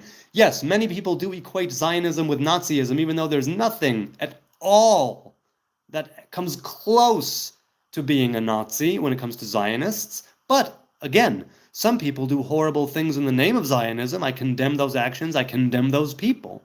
And it's a shame. It really is a crying shame. But you tarring all Zionists with the same brush, that's something that Nazis would do, is it not? So why don't you look in the mirror? I enjoy your free mental health counseling. It totally rocks, says Penelope. Well, if you say so, that's cool. I'm a fan of mental health. I went back to therapy 2 months ago. It's been doing me a lot of good. I'm waiting for it to manifest more in my life as the days go on. In the past, 13 or 14 years ago, I went to a therapist for almost 3 years, and it was cognitive behavioral therapy. Yes, CBT. And this therapy that I'm doing now is vastly different, and I like it more, I gotta say. I do like it more than what I did at the time. CBT is a lot about the future, where, yes, you delve into the past, but you don't delve in so deeply as in to repair things in the past, right? You go with the future. It's behavioral therapy into the future, right? It's cognitive. It's making the connections cognitively that affect your behavior going forward. And while I understand that school of psychotherapy in the sense that I was a patient, what I'm doing now is really different. It's a lot more connected with the body, at least in recent sessions. That's what it's come to organically with my therapist. Very different, right? Transactional analysis, somatic practices. It's really wildly different, and I hope that it's doing me some good. But yes, mental health counseling is very, very important. It does totally rock. I will give you that. If you can afford it, get yourself, some therapy because it can help you with things, and if you are called to it, of course. Or some say, even if not, but I'm saying if you're called to it, if you feel the need, it's worth every shekel, worth every penny, worth every, you know, really it is. Anyone can talk to a Rothschild, says James Bong. Hey, James Bong, good to see you again. Shalom says nobody heck, what? Nobody heckin' here? Okay, if you say so. What if I want to heck in here? What are you going to do? You're going to heck in there? Do you have a dibbuk? And what is its name? Skelter asked. I don't know. I would have to go to a Kabbalist for him to tell me. I mean, nothing is really being whispered in my ear that would be dibbukish. You tell me, do I have a dibbuk? I don't know. Nadi Alba says, nice sunflower. Yes, indeed. Dude, your personality is like the sunflower, bright and cheerful. Yes, I have my moments. I have my brighter moments. I have my darker moments. And I would love to be more bright and less dark as the days go on.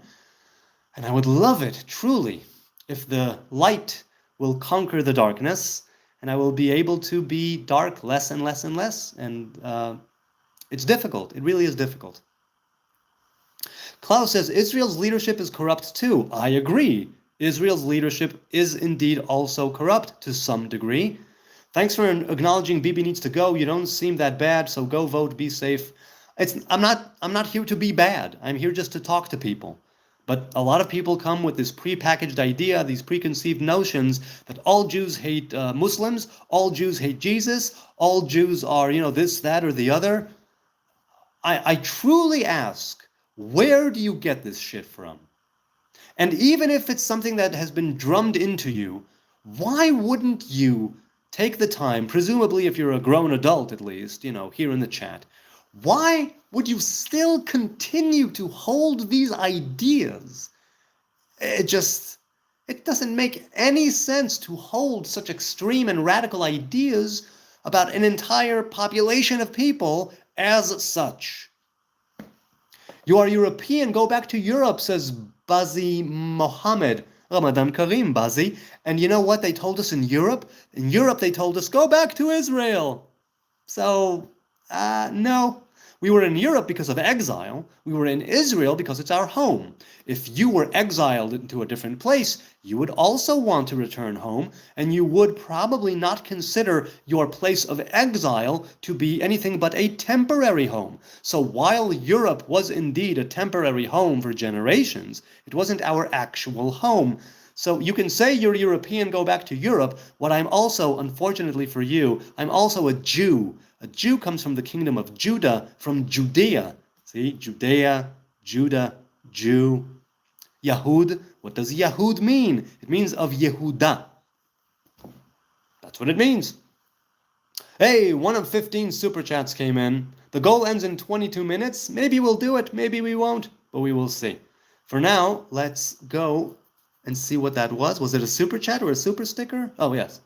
Coin says, why do Jews like you have weird hair or whatever? The Nazarite man or woman do not cut their hair. They let it grow long and wild. They are not allowed to comb. They are not allowed to brush. They are allowed to separate using hands, right, fingers, but I chose not to do that as well. So yeah, that's why.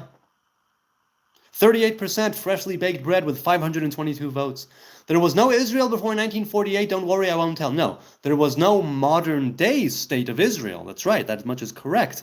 But there was a kingdom of Israel way in the past, a kingdom of Judah way in the past, a people of Israel way in the past, and this has been documented in history. Okay? Documented in history, thousands of years. So, unfortunately for you, you are mistaken. There was no modern day state of Israel. With that, you are 100% correct. The state of Israel, as we know it now, was established in 1948 as a Jewish democratic state. That much is correct. Before that, it was a kingdom. Its last king was King Agrippa II. He was the last of the house of Hashmonai, right? At the time of King Herod, at the time of King Yanai, at the time of Queen Shlomtzion, at the time of King Agrippa, right? Before the temple fell.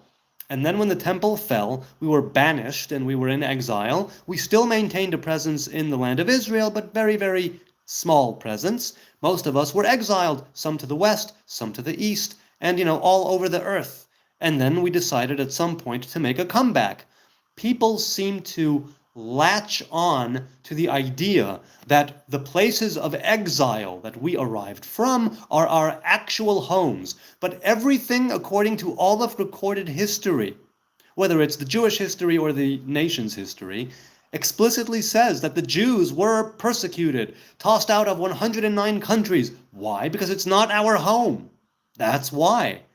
Because if it was our home, we would stay there. But it's not, so we didn't. So people, again, come at me with, oh, why were the Jews kicked out of 109? It's like they don't seem to acknowledge the other side of that coin, right? The other side of that token, which is, though that was not our home.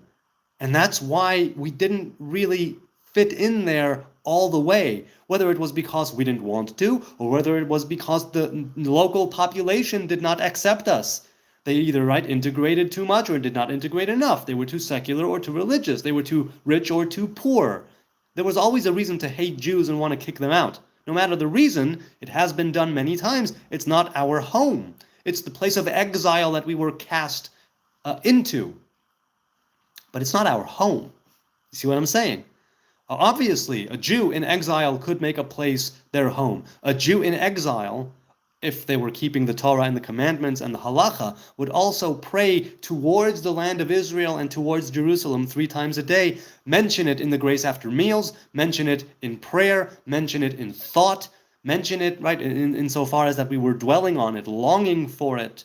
This is something that has not... So to say that Israel did not exist before 1948, you are wrong. The state of Israel in its modern incarnation did not exist before 1948. That much is correct. Israel as a place, Israel as a kingdom, Israel as a people, Israel as all of the things other than a modern state did exist for thousands of years, or thousands of years ago. Let's put it that way.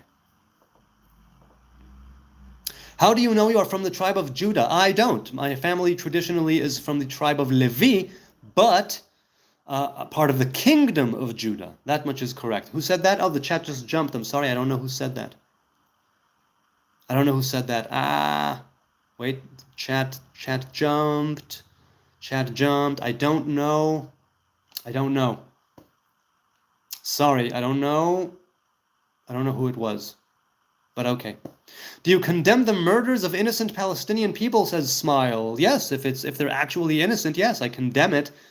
And I also say that it's on Hamas. Their blood is on Hamas's hands for putting them in the line of fire, using them as human shields, sort of embedding themselves into the civilian population regularly as a doctrine, putting their munitions, their rockets, their weapons in mosques and schools and hospitals and private homes, building terror tunnels for their freedom fighter buddies, not spending a single shekel or dinar or dollar or euro on infrastructure for the actual civilian population, nor bomb shelters.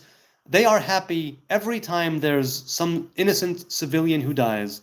It's a tragedy for Israel, and it's a great joy for Hamas, because they want to maximize civilian deaths and casualties, right? And we want to minimize them. It's not always possible. This is a very rigid and impossible urban warfare. But if you look at the numbers, statistically, this has been the most, what would be the term?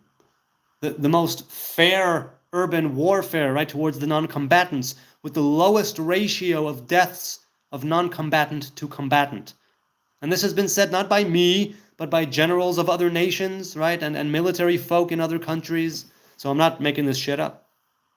But as for condemning the murder, that's not murder. This is a war. That's killing. Murder is premeditated killing with no justification. When that happens, I definitely condemn it. Definitely. But murder is not what's going on here ordinarily. It's killing. Killing is part of what happens in war. It happens in every single war, skirmish, conflict, or altercation that goes on between combating nations or facets or groups or sects. And, well, I'll leave it at that. Let's continue. I've been on for an hour and 40 minutes now. I think I'm going to go soon. But okay. Killing is murder. You are mistaken, Beachwave. Killing and murder are not the same thing. War is good for business. That is true, Intercept. That is true, unfortunately. Is killing children war or murder, says Smile. If Hamas puts them in the line of fire and they are collateral damage, it's a tragedy, but it's still killing. If a IDF soldier, not being provocated, no provocation at all, right? If some IDF soldier is aiming their weapon at a child and pulling the trigger with no provocation and no need, that is murder, and they deserve to be put to death. Okay? So if I can admit that, and happily admit it, because murderers should be put to death. Killers should not be put to death. Murderers should. So if I can have that nuance, and if I can say that if an IDF soldier, without being provoked, kills a child, or any innocent person for that matter, right, with no justification whatsoever, that is actual murder, premeditated, not an accident, not the finger slipped, not, the bullets, no, murder. That person should be put to death according to the law. So, if I can admit that, can you maybe also admit that Hamas is deliberately putting these men, women, and children who are non-combatants in the line of fire, deliberately embedding themselves in the civilian population, deliberately maximizing civilian casualties for the purpose of riches and propaganda, so their fat cat leaders can continue growing fat and rich in Qatar? Can you maybe admit that? I'd love that. Okay. Let's continue. Jacob Hansen, says Adam, how you seen his dick? I don't know who you're talking to. I'm not Jacob or Hansen, but okay. J-Rong says, okay, Nazarite, do you sleep with your beard under the cover or over? Well, I sleep on my side. Well, my hair I put to one side. The beard is not that long, really. I don't have a problem with the beard. How do you see the future of Gaza in the long term, says Ansdef. Peace. I see peace in the long term. Lord knows how it will happen. I don't. But I see peace between us, definitely. It's got to be, right? Peace is made between enemies, and we are definitely enemies, unfortunately, and there will be peace. That's how I feel. What are your vegan breakfasts, says Oh Hi Mark. Well, I'm a very lazy vegan with a very lazy palate. I have a lot of hummus, I have a lot of tahina, I have a lot of Israeli salad. So that's pretty much my go-to breakfast. Occasionally I'll have, my go-to breakfast is a sandwich and a cup of coffee with a few cookies. Like when I go into the office, here it might be different. It's more or less the same. I have a cup of coffee, a sandwich or two, maybe a toast. If I have some fake cheese, I make a pizza toast. But basically, yeah, just a few cookies, cup of coffee, and a sandwich. That's my go-to breakfast. Occasionally, I've had my woman make me vegan pancakes, which are great, or vegan waffles, which are also great. Very, very occasionally, maybe once or twice, I've had vegan scrambled eggs, but I don't know how to do it. And again, I'm lazy. So that's it. Allah have a peanut butter jam sandwich, Big Grape fan says. Hey, Big Grape, good to see you again. I love a peanut butter jam sandwich. I really do. BV1 says, I don't like Hamas, but at the same time, it doesn't excuse the genocide. There is no genocide going on in Gaza, not by the numbers and not by intent. However you choose to view genocide, that's just propaganda. Use your head, do the research.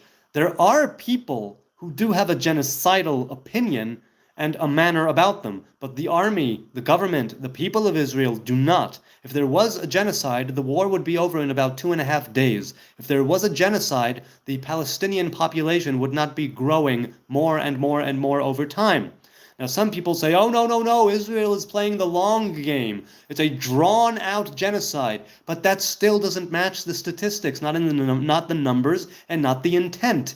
We had plenty of options and plenty of possibilities and plenty of times when, once a certain war had been won, we could have said, that's it, putting our foot down, all of you get out, ethnic cleansing, blah, blah, blah, blah, bullshit, I don't know. It has not been done.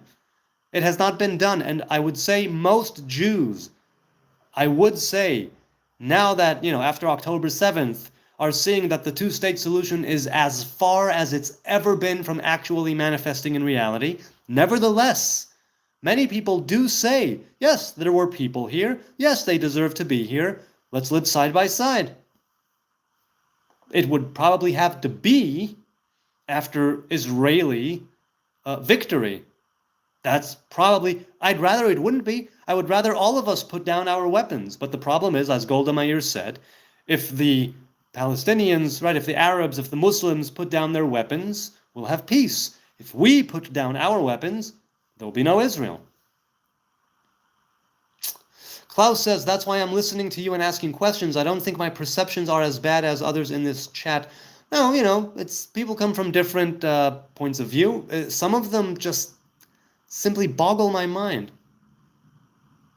No one chooses the cradle in which he ends up, says John. That's correct. That's correct. Hugo, I wish you would address that question. What question, Diane? Let's see, I'll go up a bit. Did he ask a question? I don't see it. I'm swiping up. Not swiping, I'm scrolling. Oh, here. Is it possible to be a man of faith and to kill? Yes, definitely to kill, but not to murder. Murder is not a good thing. But what do you mean a man of faith? You could have faith in God, and you could say that God is telling you to murder. It's like, take a look at Pinchas, right? Take a look at Pinchas. When the Israelite and the Midianite, right, when he brought her into the camp, he did not consult any judge. He did not arrange a trial. That man and woman, they were not found guilty. He took a lance and he stabbed them. And he got, right, because of his religious zealotry and fervor, he was rewarded with eternal priesthood for him and his progeny, which was not earlier promised to him. Because, well, never mind because why, and that's how he received it. Likewise with Shimon and Levi in the city of Shechem, right? They didn't consult anybody. They didn't even tell their father. They took their swords on the third day after the people of Shechem had circumcised themselves, and they went and they killed them. They had their reasons, but it still doesn't make it exactly right, which is why Shimon was sort of put down and Levi was raised up, because they had different reasons in doing it, but I digress. Can you be a man of faith and commit murder? You can, because you're human. And as a human, you can hold conflicting deeds, opinions, and views in one brain, right? In one psyche, in one body. So technically it is possible. Are you saying that if you commit murder, you're not a man of faith or a woman of faith? That's to each his own. I don't know. I believe that you can be a man of faith and commit murder. And I don't know if there's a reason why the Torah says that if you commit murder, you need to be put to death. That is the way in which there is atonement for that particular crime. Now, the Sanhedrin would only put people to death really, really occasionally. A Sanhedrin who would put a person to death once every 7, or some say 70 years, would be called lethal, like undesired. So, but yeah, if you murder, you deserve to die. That's part of your atonement. If you're a man of faith, you'll walk over there and you'll get killed, or, killed by the court, executed by the court. But can you be a man of faith and commit murder? Technically, it's possible. Does it make you still a man of faith? Maybe, maybe not. Depends who you ask. Can you use faith as an excuse for apartheid colonizer, says Patrick. Hey, Patrick, I don't know if you're the same Patrick, but if you are, good to see you again. As for colonization, colonizing means that you have a mother state that you are a colony of. So the only colony that we were ever was a Roman colony, a Roman province, when they called it Syria Palestina. Do you see what I'm saying? Palestine was a Roman colony. It had nothing to do with the Jews. The Romans called this place Syria Palestina, the colony, the Roman province of Syria Palestina, to make the Jewish kingdom forget about Judea. Did not work. So you can't be a colonizer in your own mother state. That just means going back to your ancestral home. So that's why we're not colonizers. As for apartheid, we have about 2 million Arabs, Christians and Muslims alike, with the same rights, the ability to vote. They're in tons of jobs in every industry. So there is no apartheid here. And if you still think there is apartheid, then you are blind and willfully ignorant of how things actually go down here in Israel. Now, are there people who treat Arabs differently? Yes. Is it the law of the land? No. Each and every one of us is racist to some degree, where it means that we have a sort of preference. Just like we have a sexual preference, right? And within the sex, we have a preference. I like my girl like this and not like that. I like my sexual partner to do this and not that. Why is that not considered negative? Because we each have our own preferences.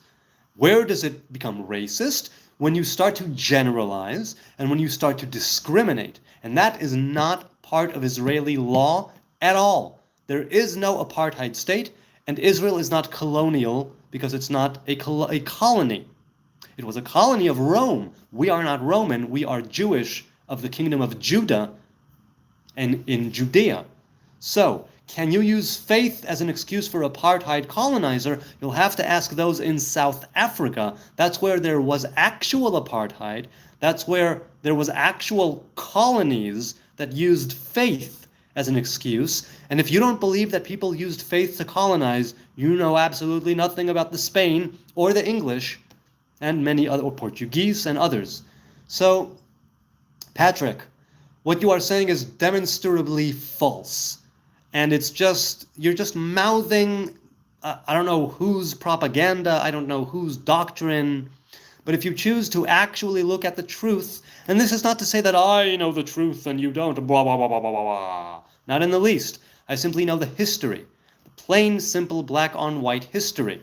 We were never a colony of Judea, we were a colony of Rome, and we are not Roman, and it's not an apartheid state, because I live and I work and I travel with Arabs, Christians, and Muslims every single day. So you're kind of, barking up the wrong tree there. The doctrine was invented in 1891 by Zionists. Really? What doctrine is this? I agree with you that there was a kind of doctrine, a secular socialist doctrine, if you will, having to do with enlightenment that was part and parcel of modern-day Zionism, but that in itself was based off of biblical Zionism, right? So the thing is that the secular socialist people, now that the state of Israel has been around for such a long time, and now that it's undergone so many transformations and wars and things, they are starting to kind of lose it. And that's why there is this idea of a post-Zionism movement where it's like, okay, we've been here nearly 80 years. What do we have to show for it? Cool. A lot of things in industry, technology, medicine, advancing everything. But what about Zionism?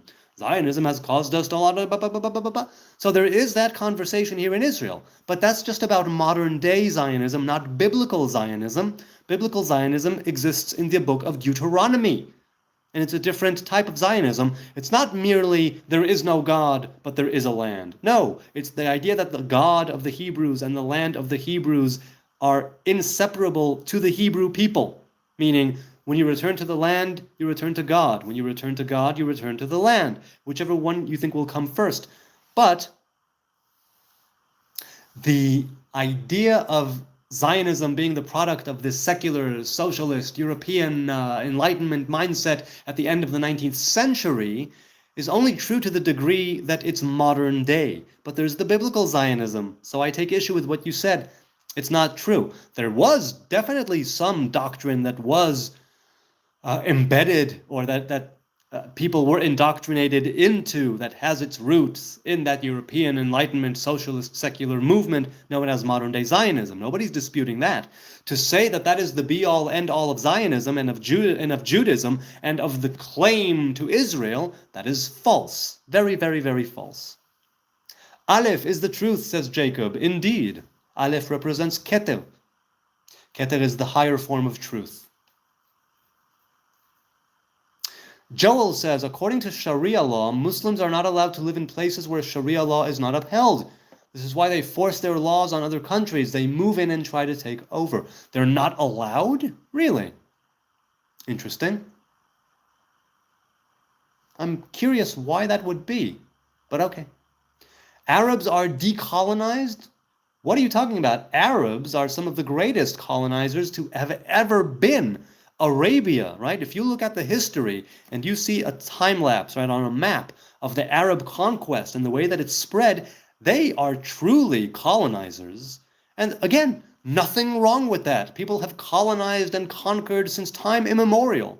It's just that when it comes to Jews and the state of Israel, suddenly it's a crime to win a war. Suddenly it's a crime to go back to your ancestral home. Suddenly you're called colonizer as a bad thing when Arabs are some of the most colonizing, historically speaking, right? The most colonizing and conquering, one of the most conquering and colonizing forces in the last 1,000 years or so. Or is it more? I mean, I know Islam is anyway, yeah. No, maybe not 1,000 years, what, 700 years? Yeah.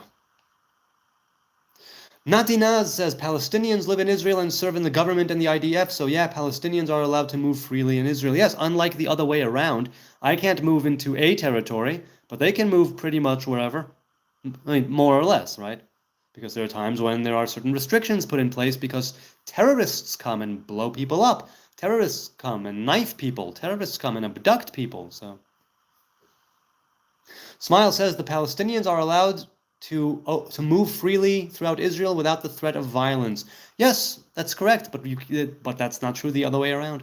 52 colonized Arab countries, says Shimi Golsa. Yeah, exactly.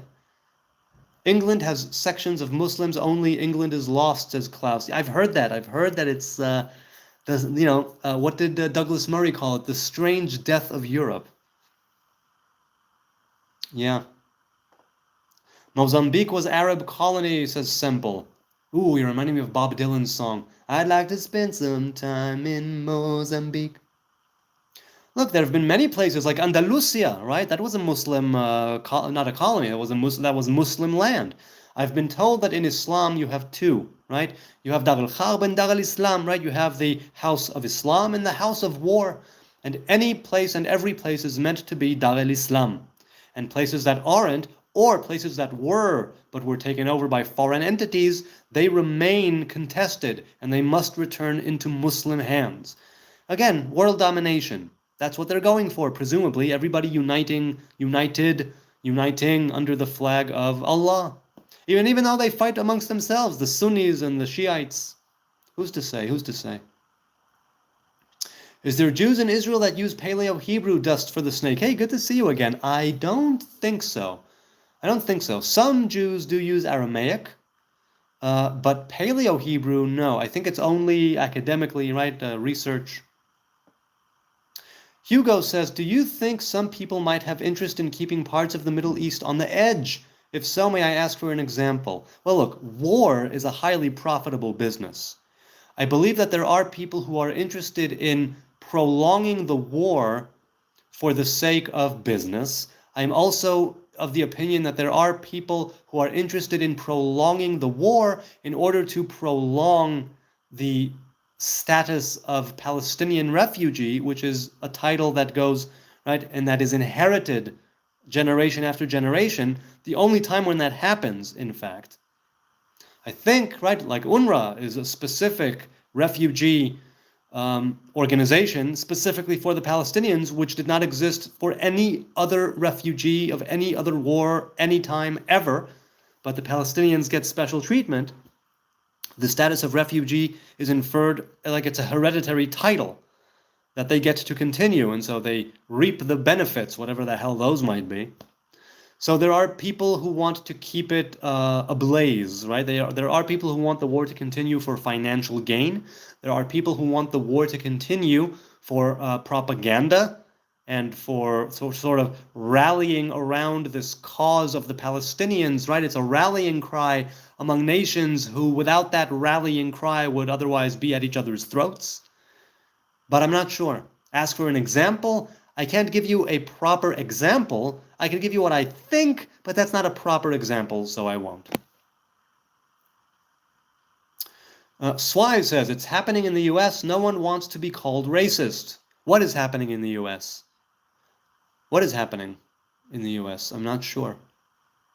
Palestinians do not have the right to Israeli passports. Massive lie, says Patrick. Palestinians, what do you mean? There are many Arab Israelis who consider themselves, who identify as Palestinians. But Palestinians who are in Area A, that is under the control of the Palestinian Authority, they do not have a passport. I didn't say that they did. I always said Israeli Arabs. I didn't say Palestinians. Other people said Palestinians. I consider them to be people who identify as Palestinians. But in order for a person from Area A, under the control of the Palestinian Authority, to pass the checkpoint into Israel, they need to have a kind of visa, be it a student visa, be it a working visa, be it a medical emergency, be it I don't know what. But they definitely can get those, and they do get those. When it's time of great tension, war, intifada, and so on, they are restricted, as any other sovereign nation would restrict the movement of its enemy into the land. So, but yes, Palestinians do not have Israeli passports. Arab Israelis who do identify as Palestinians do. They are full citizens in this country. Do you understand the difference? Maybe you didn't, Patrick. There it is. So it's not a massive lie. If, at least not on my end, if someone in the chat meant that all people who consider themselves Palestinians have the right to an Israeli passport, if they thought that, that indeed is not correct. That's true.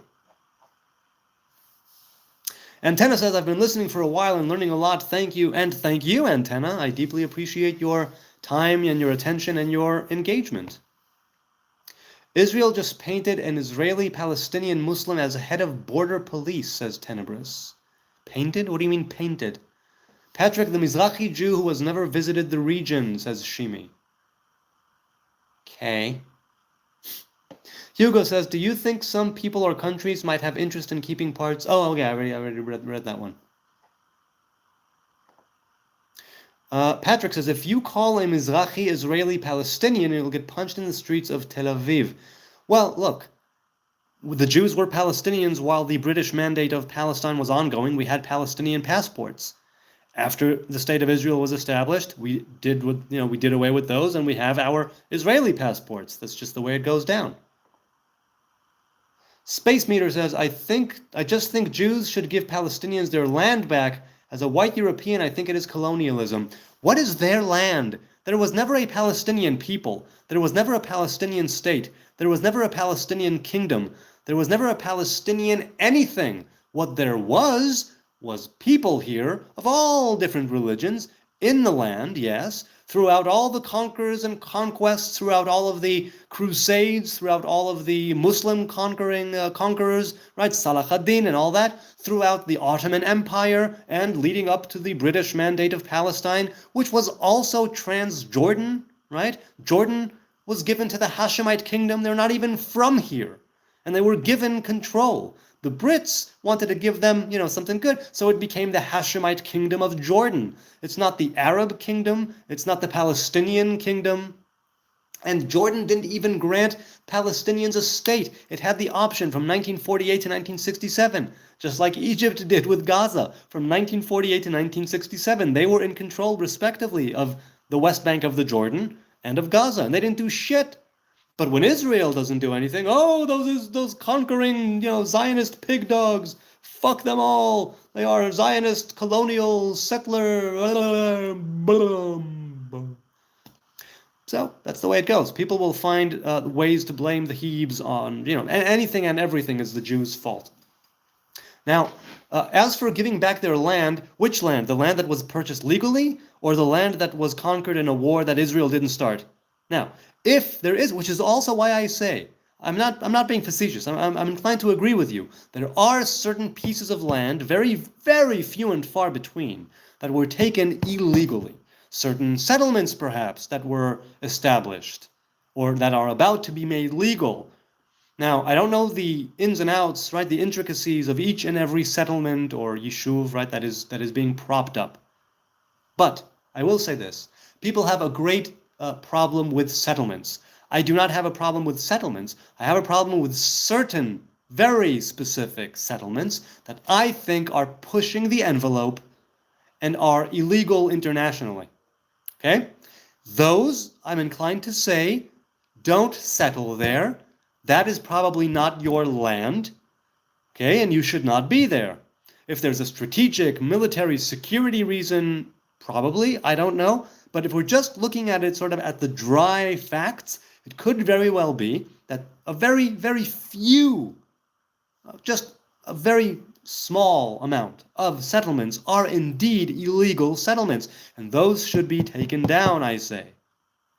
But the majority of land, as you said, was purchased lock, stock, and barrel, legally, fully purchased, bought, and paid for, or conquered in a war that Israel did not begin, and to the victor belong the spoils. That's the way it goes everywhere around the world. A lot of land was given back, right? Things like Sinai, things like the disengagement from Gaza, and other, right?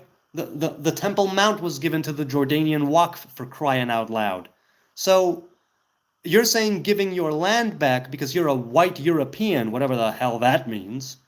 So you have no say, all right? You can think certain things, of course, but you have no say in what goes on here, and rightly so.